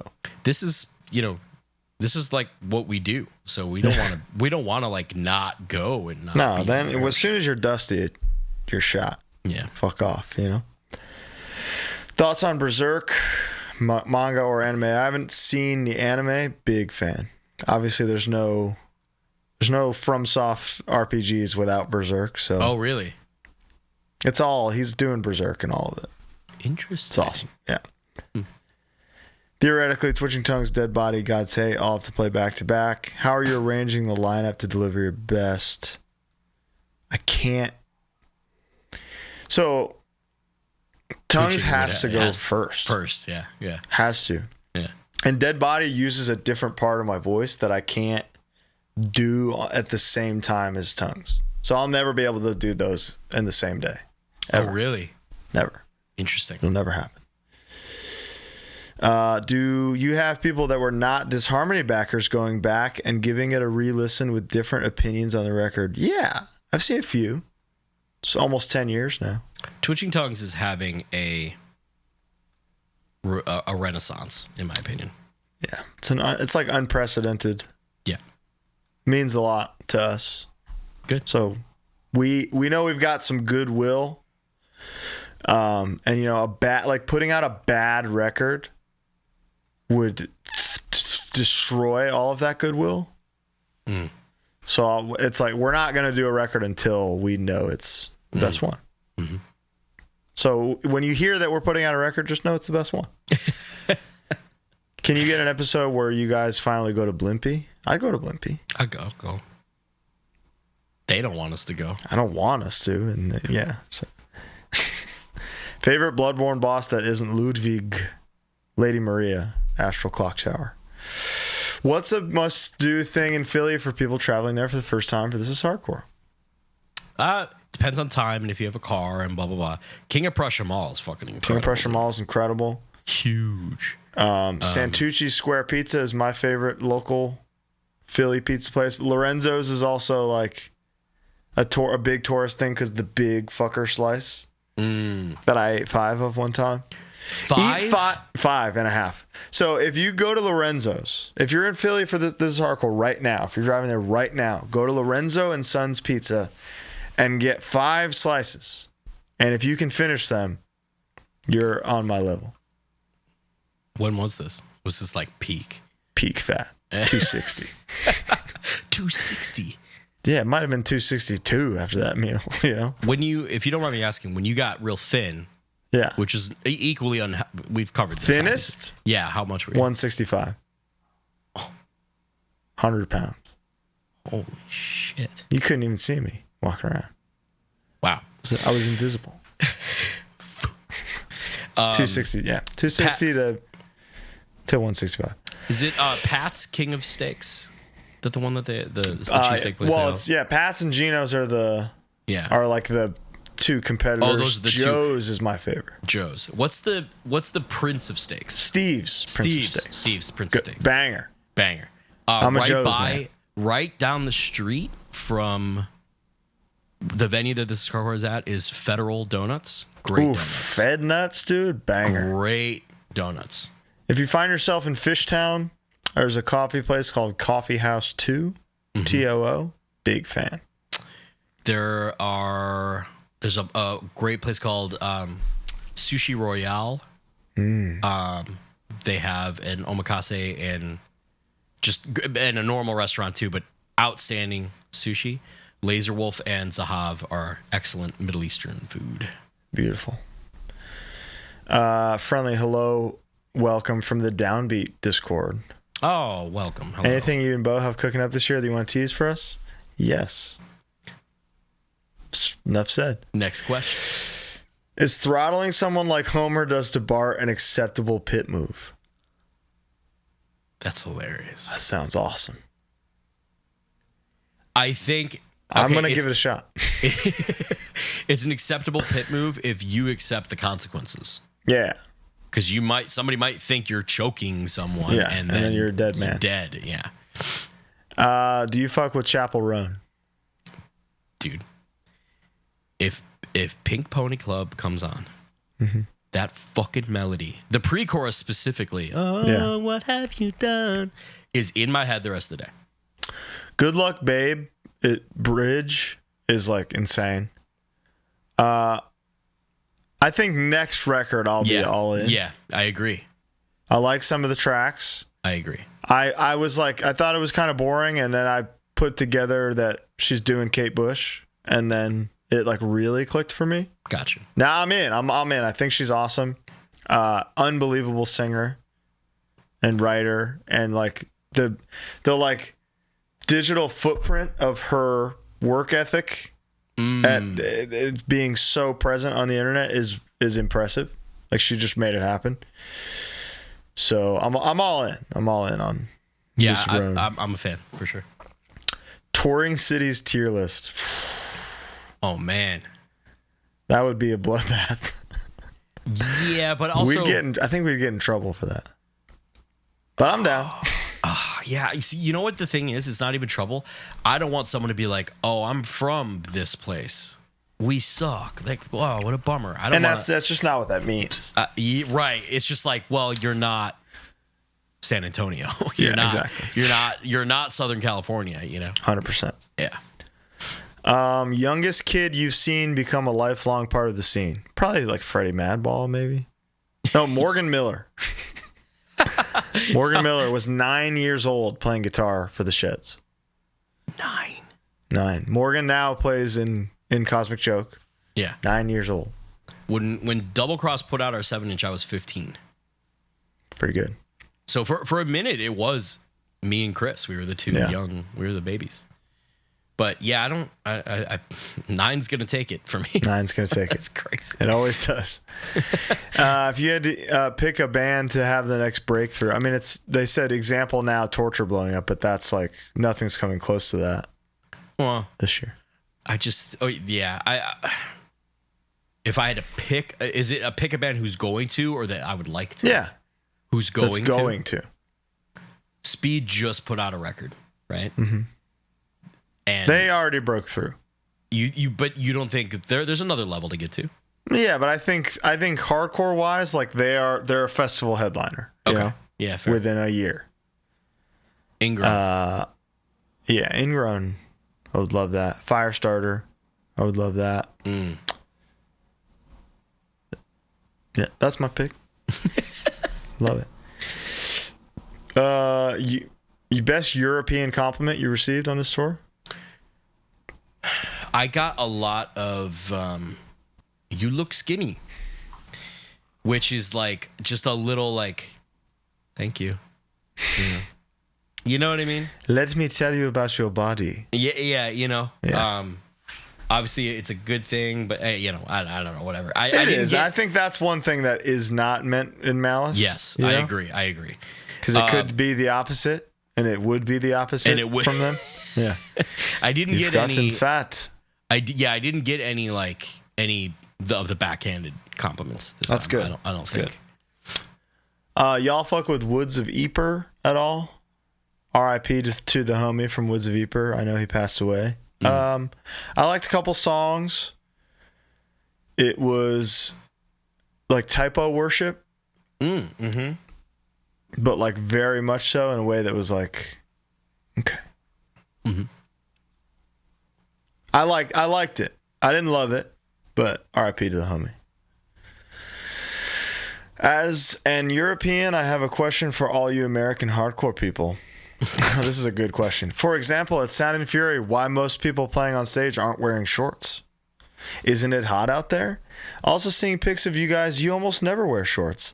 Is there any particular cultural reason for this? Cheers from one of the Bulgarians. Okay. Well, I'm not going to be mean to the Bulgarians. Dude. But I will say that I just want to shout them out because they went to Outbreak like they did last year when we met them, and then they specifically extended their trip to go to our London show.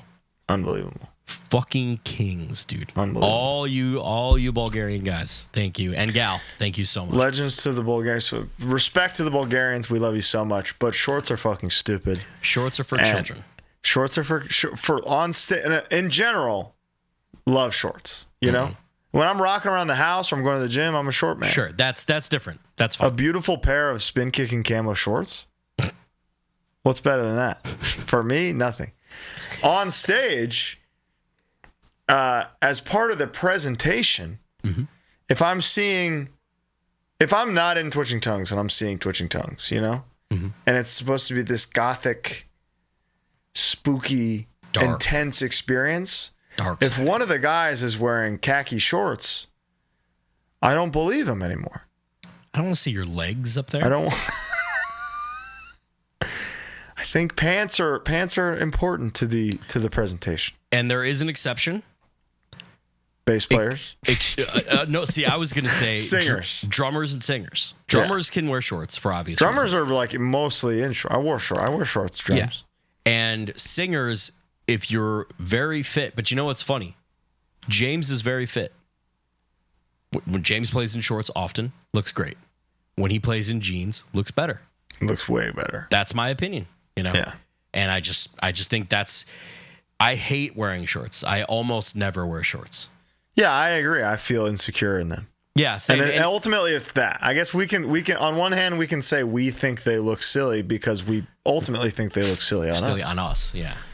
It is hot, but you acclimate. Did you just sweat? You're going to sweat in shorts. Sweat. What difference does it make? Bo, if you had one shot at Colin, what would be your method? Gun? A bullet from a gun. Okay. Love it.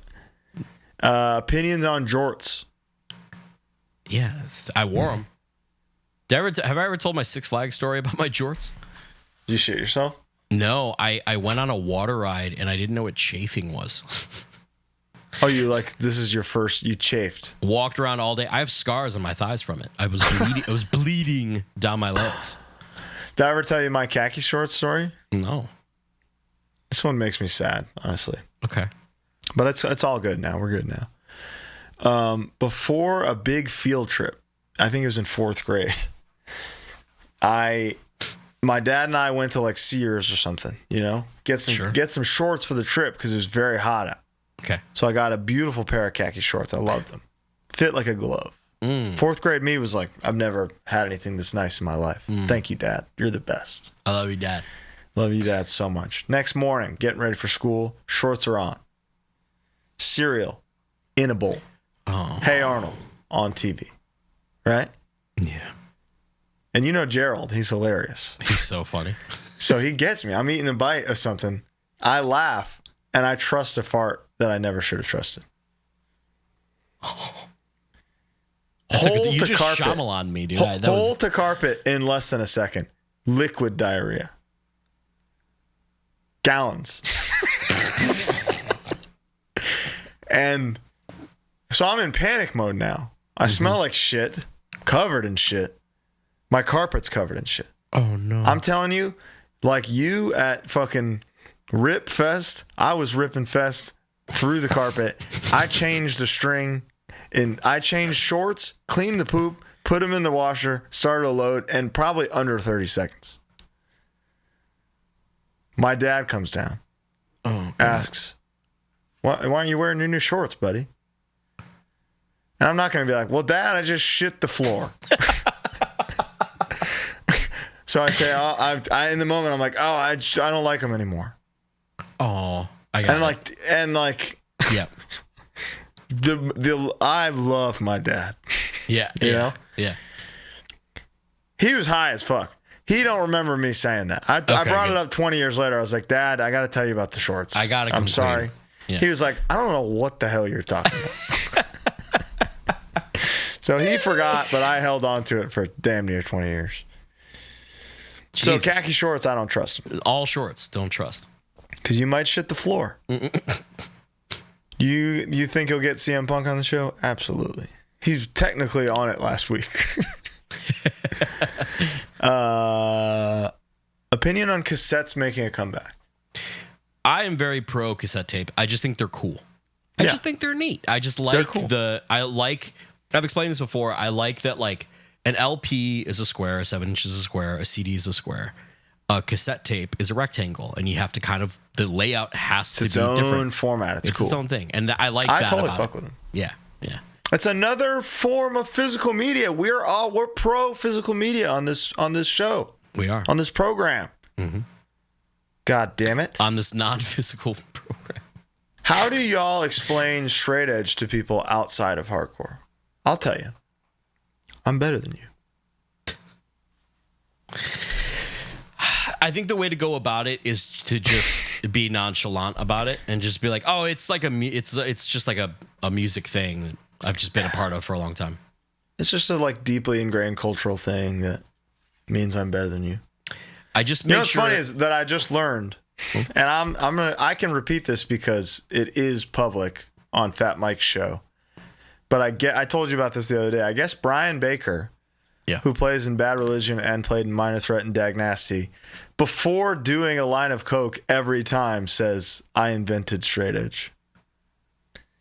And I respect that. Which is funny because his name isn't Lyle or Ian. Like, it's like actually not true. Still funny. But still, he was there. You know? He was there. He was 20% of what invented straight edge, right? Well, they were a 4-piece originally. Then he came along later. So he's a liar. What version? Not One Truth / Puritan, EP, or Satisfaction? Satisfaction. Yeah, I think so. I like how I like that you can hear the feedback in Not One Truth on the EP version. Like you can hear that. I mean, it's like I think rough. that Under the Knife, I was having this conversation with Anthony the other day, but like that's maybe the realest, purest hardcore recording in history. Wow. Under the Knife? Yeah. It's he's the fucking Prince Infest guy, you know? Okay. And he's talking about this Anthony. Connecticut hardcore Yeah. band like this, like it's up there with fucking Victim in Pain. And I couldn't agree more. Wow. But you can't like actual hardcore and not like Under the Knife, to me. That's a fact. Fact. Just part of it. It's just the rawest, realest shit ever. Wow. And then they became the Beatles. You know, it's amazing. Yeah. An ever-flowing stream. Unbelievable. Could we ever get Letter Mosh to AEW edition? That's from Steven. Steven, yeah. Like Steven, from wrestlers? We'll do anything you want, Steven. Yeah, whatever you want, Steven, ultimately. But most wrestlers don't know shit about music. It's is embarrassing. True. That is true, huh? It's rare. Brody King is like a diamond. He's a diamond. And it's because he didn't spend the first 30 years of his life only focusing on his physique. Yeah. He was beating ass in the pit. Which medieval weapon would you be? Love this. What a question. Let's try to pick each other's first. I know yours immediately. What are you throwing knife?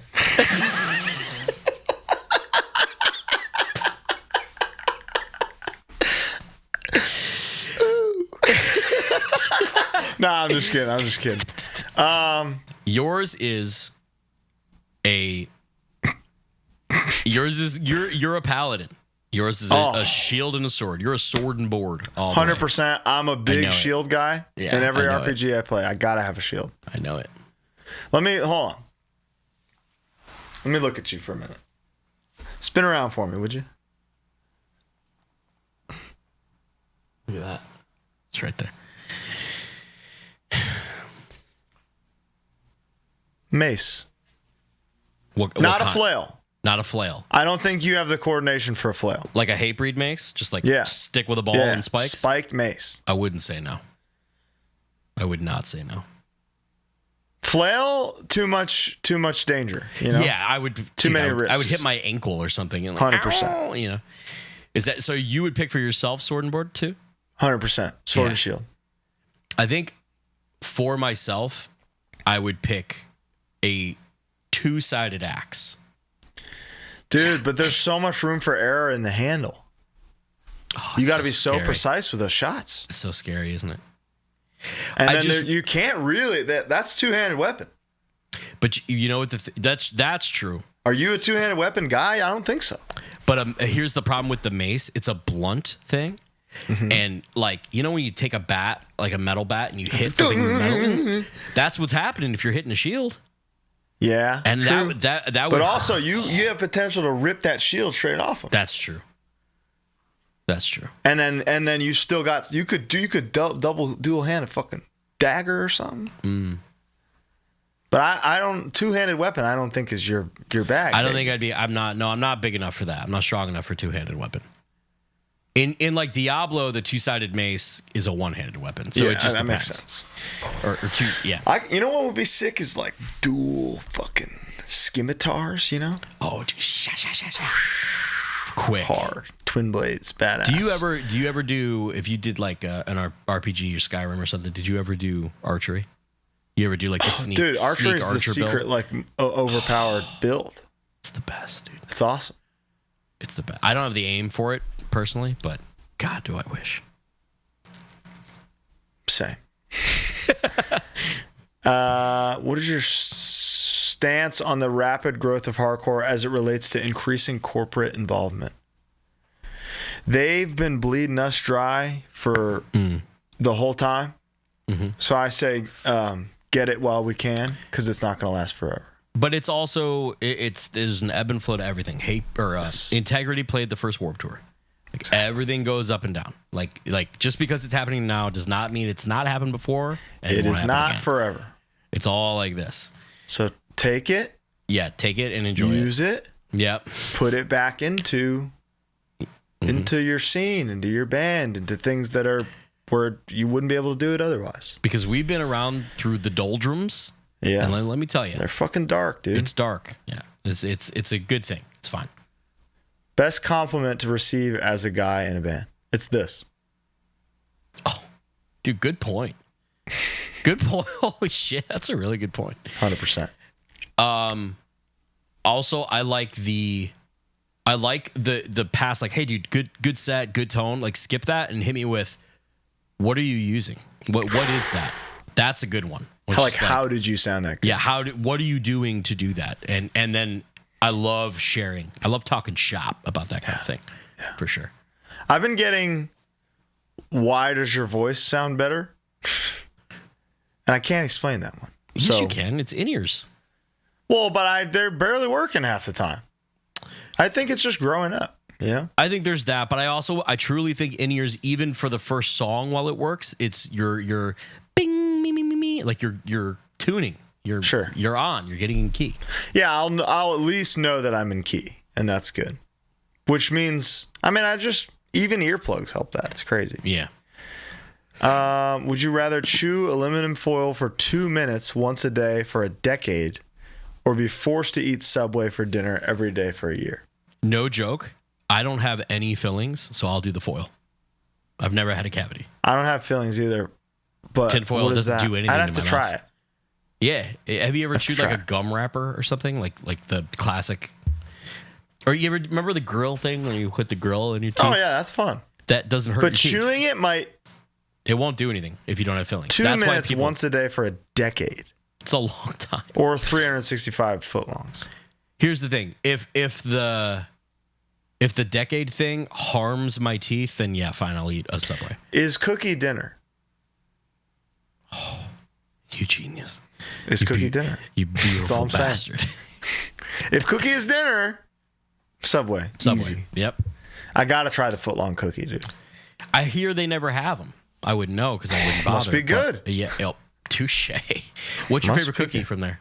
What's your go-to? The go-to cookie from Subway? Chocolate chip. Just plain classic. Do you fuck with crumble? Yeah, dude. Yes. It's so good. Yeah, but it's such a bummer when you check the week and it's like, it's like you just missed the fucking dopest shit ever. Yeah, dude. Last week they had a fucking cannoli one. I missed. Oh, it looks so good. Oh, I'm getting crumbled tonight. A month ago they had a Tres Leches cake. A full cake. Oh, a cake? I've had the cookie. Holy shit. My favorite, there's a creme brulee one that is just outstanding. Oh. Outstanding. But the chocolate chip there is like the perfect sweet baked thing. My favorite is Toll House. When sometimes in like a mall there's a Toll House, store. Yeah. That's my perfect chocolate chip cookie. Chewy, dude, the frozen Toll House ice cream sandwiches, yes, dude, are insane. As long as they're not icy, because Lord knows when they get icy. I'm not. They ain't lasting long enough in my freezer to get icy. They're so good. My Subway go-to is the double chocolate chip, the dark one. Ooh, not dark chocolate, but it's just like like the chocolate cookie. Right? Oh. Yeah, and the macadamia, dude. Honestly, they're all good. The macadamia one. The sugar cookie, the oatmeal sugar raisin is banging. When HardLore with Cosmic Joke, that would be so fun. Oh, that'll be fun. We should do it at fucking Little Fish. Diaries of a Merch Guy. Would you rather have hot dog fingers or ball chin? Ball chin. Ball chin. I can't play guitar with hot dog fingers. Yeah. Can't do anything. You can't use a phone. You're fucked. If you could go back in time and see any set from any artist, who would you watch? Great question. Okay. Wow. So this is kind of a, am I participating or do I want to watch kind of debacle? I'm participating. Because that's different then it's hardcore, I don't care about a metal pit or something. I want to be at a hardcore show. Mine would be some typo set at Lemoore or the mid-2000s Carnivore reunions. where he sang the whole set like Typo. Dude. The fucking, I mean, the infamous, this is Bensonhurst, Brooklyn. You got a right to hate who you want. Yeah, so sick. So there's a random, the little nuance thing that I add to Preacher Man in the bridge is from the song Carnivore. Yep. But it's from a weird random reunion version of it that I had as a live. I'm a meat eater. I like to meet you. I know reach you. Yeah. Where you just added Typo melody to Carnivore. That's my favorite thing. That's awesome. Dude, honestly, probably like the, Youth of Today at the Anthrax. Like some like actual legit. Where it's just they're playing every song you like. Every song you like, and it's just awesome. Or like Negative Night, Biohazard, Typo, like something like that. It's a good one. Sick. Yeah. What are you laughing at? Somebody said you can only pick 2, and it's 9 options. Can communicate with oysters, free gravel for life. Okay. Can teleport up to 7 inches away, grow a second nose, can control any toaster with your mind, look 10 hours younger, can instantly see inside any empty container, speak the extinct language Khitan, can run as fast as Albert Einstein. I would see inside the empty container.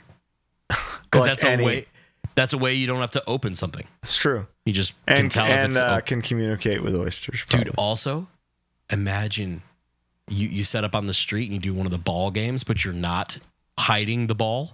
True. You just know which one is empty.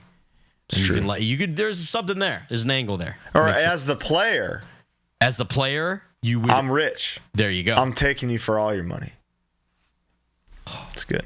Does a container, dude? Would a container include like a slot machine in some way? You know what I mean? Like there's no. There's something. It's a loaded category. If you had to build a fast food restaurant with a menu made of other fast food items from other restaurants, what's the perfect menu? Main, bev, sides.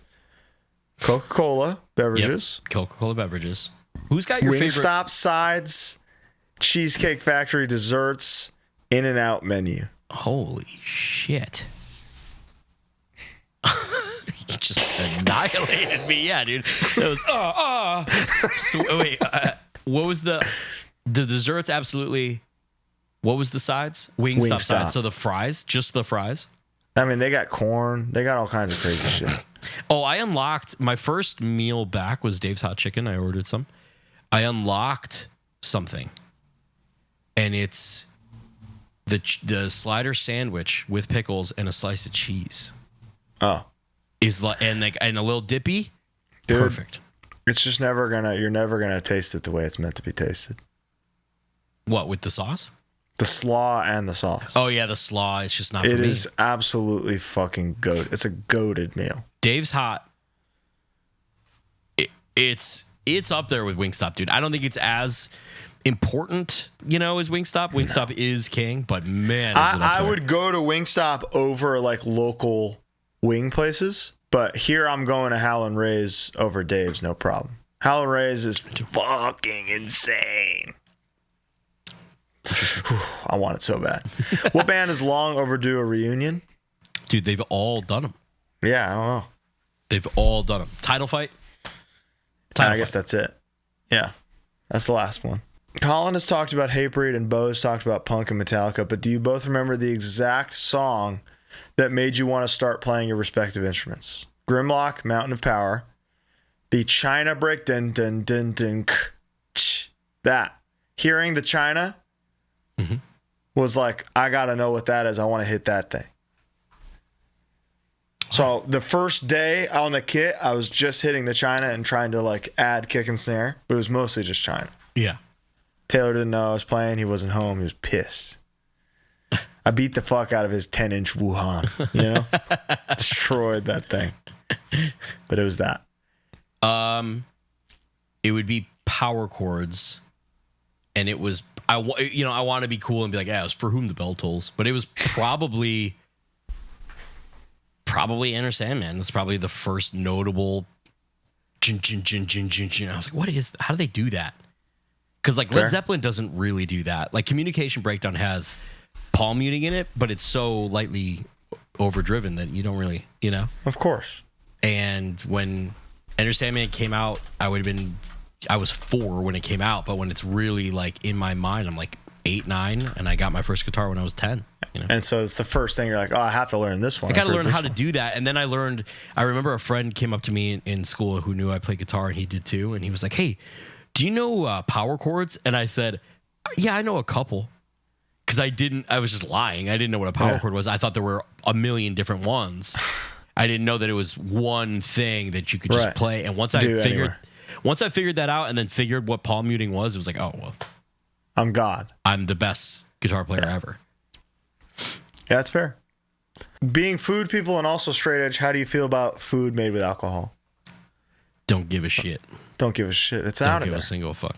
Science. We're men of science. Even we if know that it's not part of the meal anymore. But even if it isn't, do you know how much bananas Foster you'd have to eat to get fucked up or something? You know what I mean? It's just like, what's the function of what you're doing? You're eating a dessert that has a flavor in it. Tiramisu. Right. Oh, grow up.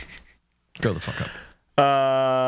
Bo, why do you feel like a lot of hardcore bands from Chicago don't really seem to get bigger? I think that's a multifaceted thing. I think coastally, there's more colleges, there's more youth, there's more tours coming through because of that, and you're just propagating an agriculture of bands.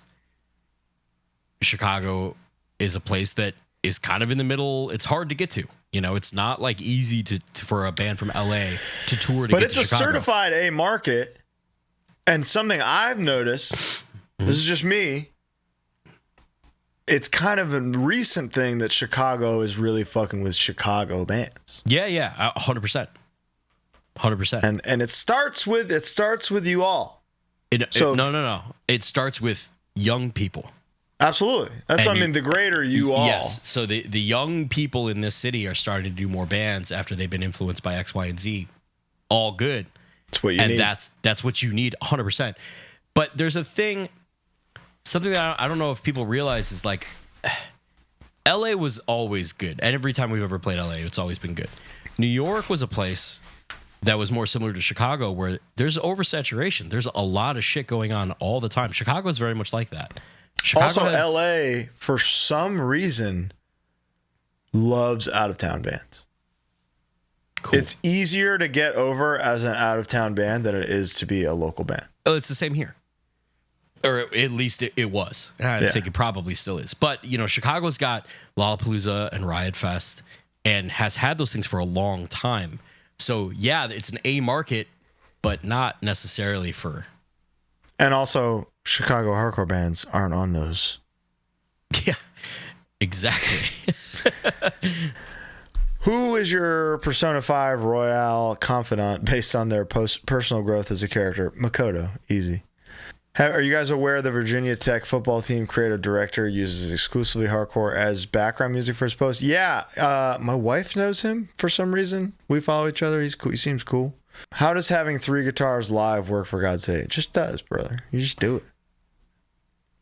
There's like the 2 things that get harmonized. It's awesome. Yeah, you're right. Has there been every time that like comes in and everybody starts playing it, it hits so fucking hard. I love that part. That's the dumbest riff on the record. No, it's not. Let me explain. I'm very proud of it because of how stupid it is. Okay. If you look at how it's played, it's... Oh. Okay.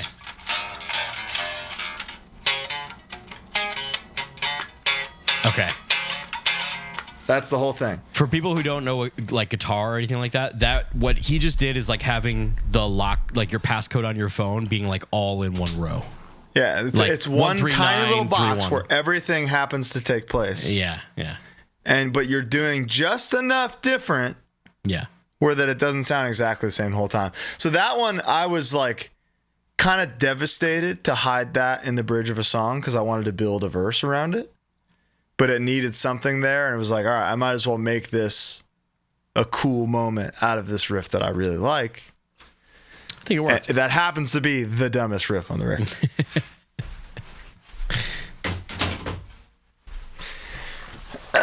Joke landed. Has there ever been a dark moment in your life when you considered stopping attending or playing shows? Disharmony. Damn. Period. I can say after the second day of the Rumble, and I was like, okay, I'm done with music for a while. I am live music the fuck out. But that's not like dark. That's not like that's just ear fatigue, and You're just tired. I'll be back at one in a week. You'll be back in a week, yeah. But no, not really for me. Attending, never. Playing, disharmony. Wow. Damn. Which are your 3-4 bands is closest to releasing new music? Because I don't want to dismiss Eyes of the Lord is done. Eyes of the Lord is mega done. That's one that you can. We had a last show. That's over. There's 2 of them where new music is coming very soon. One of them you don't know about. And same here. Yeah. Really? Yeah, you know about it. Do I? Yeah. Your brother. Oh. That one. I thought you meant some. Yeah. No. Yeah. That's good shit. Can you please detail your original Muppet movie poster collection? Which one is your most cherished? Yeah, that's pretty cool. Dude, I just saw it the other day. It's pretty fucking sick. I'm not Pretty cool. I have 5 out of 6 of the original French posters for the first Muppet movie. There's one I'm missing, and it's maybe the coolest one, honestly. It's Animal as Jaws and Miss Piggy swimming on the top. Now, are these original as in printed at the time, or are they reprints? Yeah, no, these are from 1980, printed by some French company. These are French one-sheets that were like hung in movie theaters and then put in a drawer. Gotcha. The Cowboy Kermit one is probably my favorite. That's the coolest. That's the funniest one. It's like you look at that and you're immediately chuckling. And 006 and a half is very good too. But I need the animal one. Did you see Long Legs? Thoughts? Saw it last night. You seen it? No. I liked it. You did like it. It seems kind of polarized. Like I'm seeing it. Both. It is, but at the end of the day, supernatural crime thriller, probably the coolest combination of things possible. Okay. Yeah. So take that as you will. I loved it. Were you scared? No. Great. Never. It's not a scary movie? No. There's maybe one scare in the whole thing. And I wasn't scared by it. Isn't it promoted as like cool. a scary movie? It's a thriller. Okay, cool. It's a crime. It's a supernatural crime thriller. Sick. HardLore fans of Clutch, couple tracks. No. How about no? When will y'all have 4XL shirts and merch for big dudes? I noticed that God Say It will sometimes have 4XL shirts. You know how much those fucking cost to print, man? It's expensive.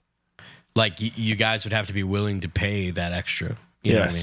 It's another $5 per blank to do 4X.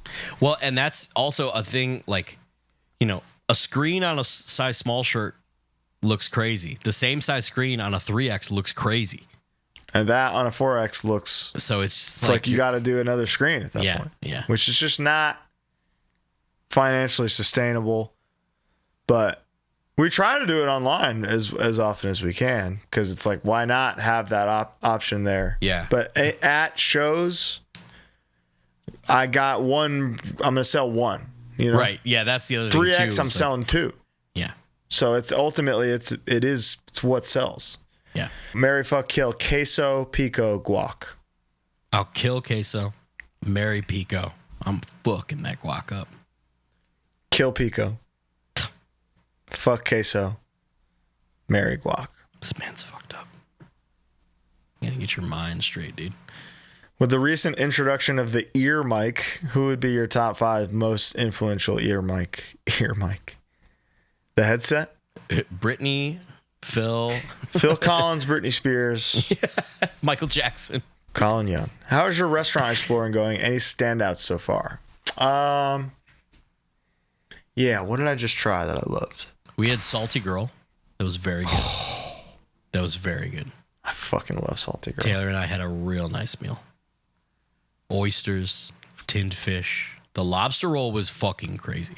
Oh, it's insane. It was crazy. It's a legit, like, perfect entree. Yeah, I agree. And what's funny is, like, she didn't finish all of hers, so I was like, oh, I'll eat the rest. Yeah. And you take, like, one more bite, and you're like, I think I'm done. I didn't need like, that. Didn't need that. It's so I wish rich. you got the steak tartare. It's Me so too. good. Me too. Next time. Yep. A place called Meals by Gannett in Little Ethiopia. It's an Ethiopian restaurant where a woman named Gannett makes every single meal. And, dude, it's fucked. It's so good. What is Ethiopian food? I'm unfamiliar. It's like a big kind of soft, I don't know how to describe it, soft pita-esque thing. Okay. Where you rip it and then grab Oh, yeah, sure. the stuff from the middle. It's so good. I recently tried, I think it's Nigerian food as well, which is like fufu, which is like a smashed yam thing that you also pull that, and then you pull up the like goat, like what is it called? Agusi?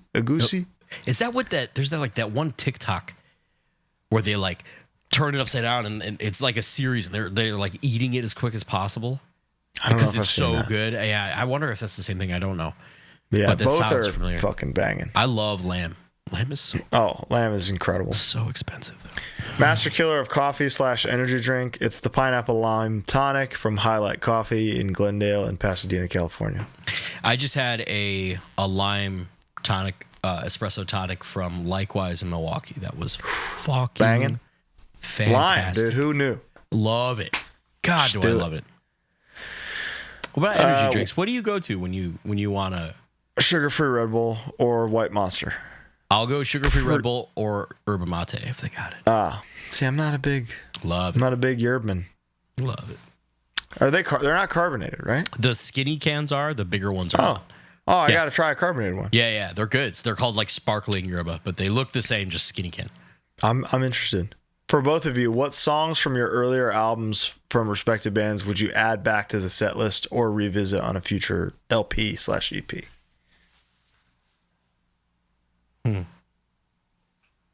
We're adding some No God stuff coming up. You are. It was awesome. Yeah, so I think that is kind of my de facto answer.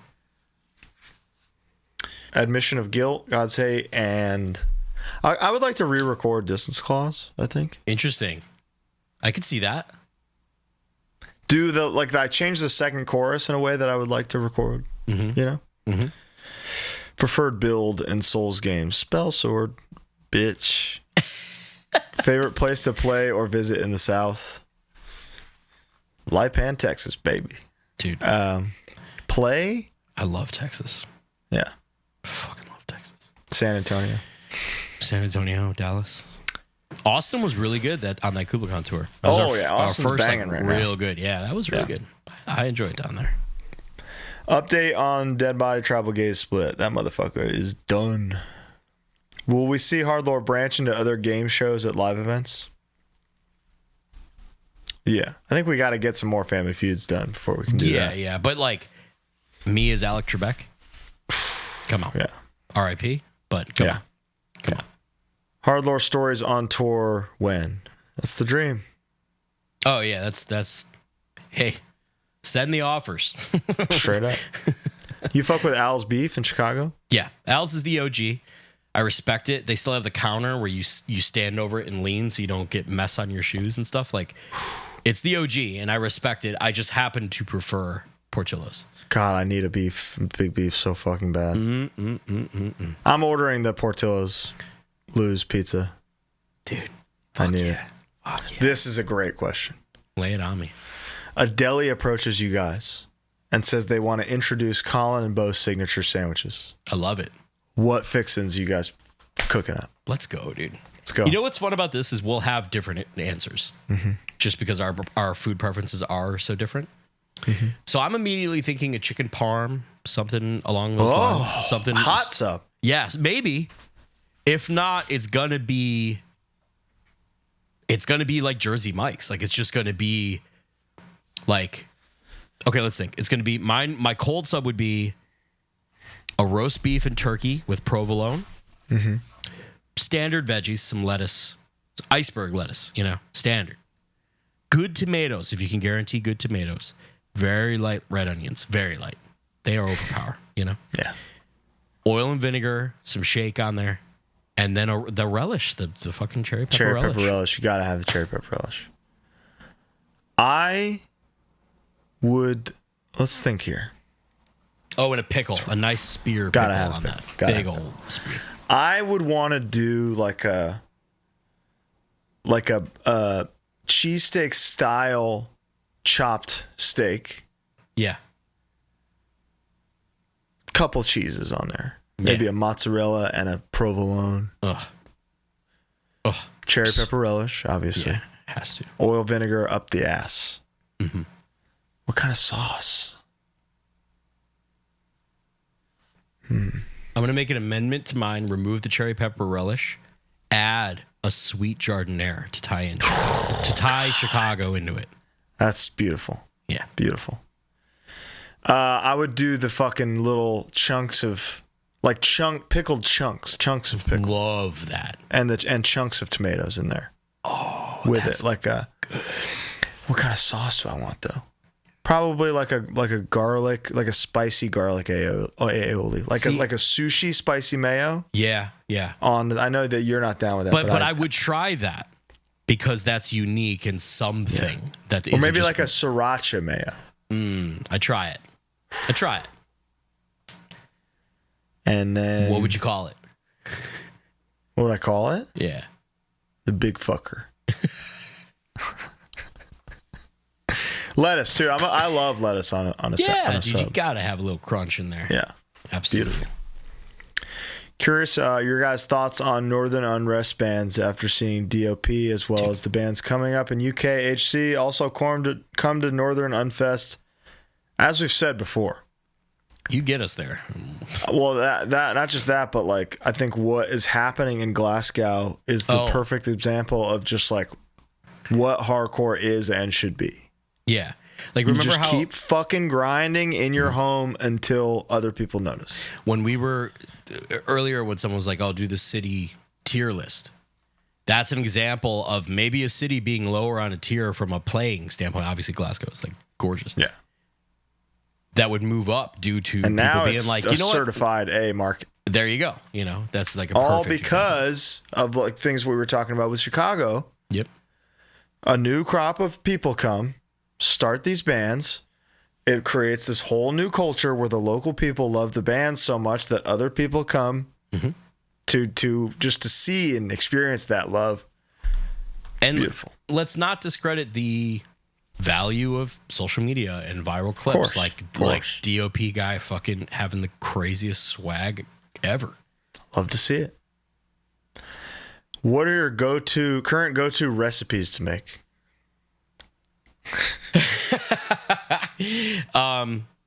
If I had just time to go to the store and make something right now, it's hot right now. I know just a lovely ceviche that I make with really shrimp. Good for you, man. Shrimp and some just tilapia, some easy whitefish. All really fresh ingredients though. Really nice. So it's not really cooking, but it's hot. Yeah, that's cooking. Sounds like a good meal. I can make an incredible steak. Yeah, certified, unbelievable. I'll get a steak in a restaurant sometimes and know that mine is better. Isn't that the worst, dude? It is. Imagine being damn. I paid $100 for this. Imagine being Brody King. Do you think you make a better one than him? No, he's a legit professional meat man. Unbelievable. Fucking asshole. How often should bed sheets be changed? Minimum once a week. Once a week. That's absolutely right. And minimum is if you're sick or something, change it the next day. 3 times a week. Yeah. Favorite game soundtracks? No From Software games. Good.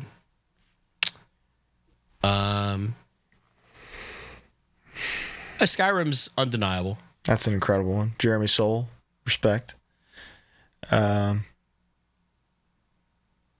Trying to think of ones that really stand out. I mean, Doom Eternal.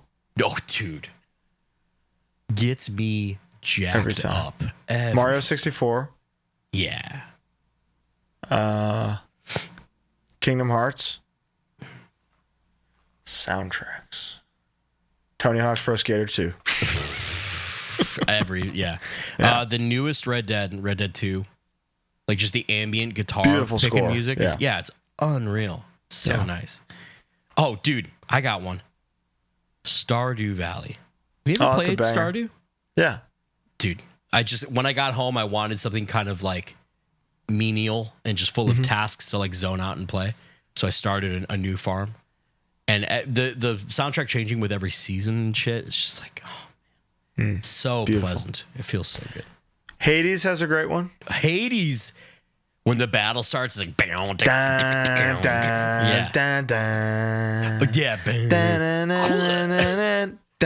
fuck yeah, dude.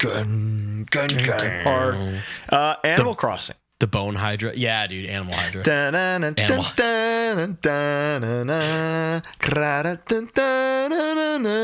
And of course, I know you don't fuck with it, but Ocarina of Time has all timer. If I hear the rain song, I'm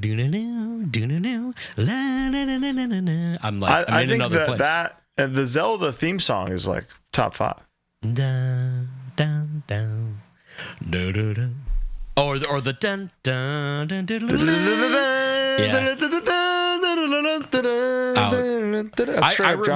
I remember sitting in front of a Zenith television and walking into Hyrule Field for the first time after that fucking owl talks to you, and that starts playing, and it's just like it's core memory. It's literally a core memory. This question is for Bo.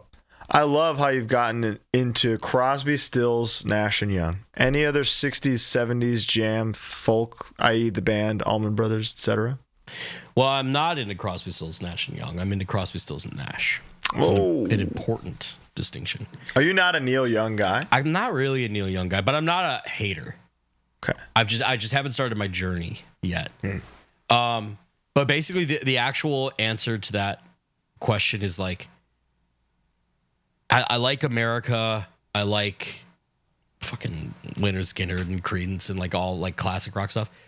Go like if you haven't seen the Woodstock documentary, it's like a 3-hour movie about everything, and it just shows like there's so much footage that sometimes there's 2 camera angles on at the same time, just showing you shit from that weekend and like how it went. The actual soundtrack from that, every single artist on there is phenomenal in some way. Yeah. From like Jimi Hendrix to Havens to fucking The Who is on there. Like everything on there is. Isn't it crazy that Jimi Hendrix is a left-handed guitar player? Yeah, and you know how he just took a right one and flipped it, so it's all upside down. It's just like, what do you mean? You're a god. And do you know? Because anybody else did that, I'd be like, that sucks. I'm not watching that. Yeah, you know that like. The fest ran so far behind that kind of famous where he plays the Star Spangled Banner, that was Monday morning. The fest was over. Like it ran that far behind. It was like the morning. He was the headliner. Jeez. So he only played, and I say only, but he played to like 20 to 40,000 people instead of 250,000. Right. And those are just the people who stuck around to watch. The diehards that stayed till 8 a.m. It's pretty crazy. It's insane. Mount Rushmore Morrissey songs. I mean, Speedway is an all-time for me. It's got everything I need. Songs. Irish Blood, English Heart. Really? It's unreal, dude. It's an unreal song. Okay. That's the kind of that song. Cheekiness I want from him. You know what I mean? Yeah. That's the like, hey America, like, or no, I'm sorry, I'm thinking of America. That's the kind of like, hey England. Hey England. Yeah, you know. I spit upon the name Oliver Cromwell. From that record, I would say Crashing Boars is my Mount Rushmore pick. Speedway's easy. Easy. Now my heart is full. Oh my god. Yeah, I mean, the Vauxhall has 18 candidates alone on there. Hold on to your friends. Like, yeah, no, that Hold On to Your Friends would probably be another Mount Rushmore for me. Yeah, riff, dude, crazy riff.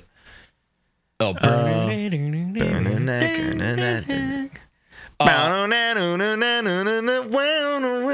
give you one. Let the Right One In.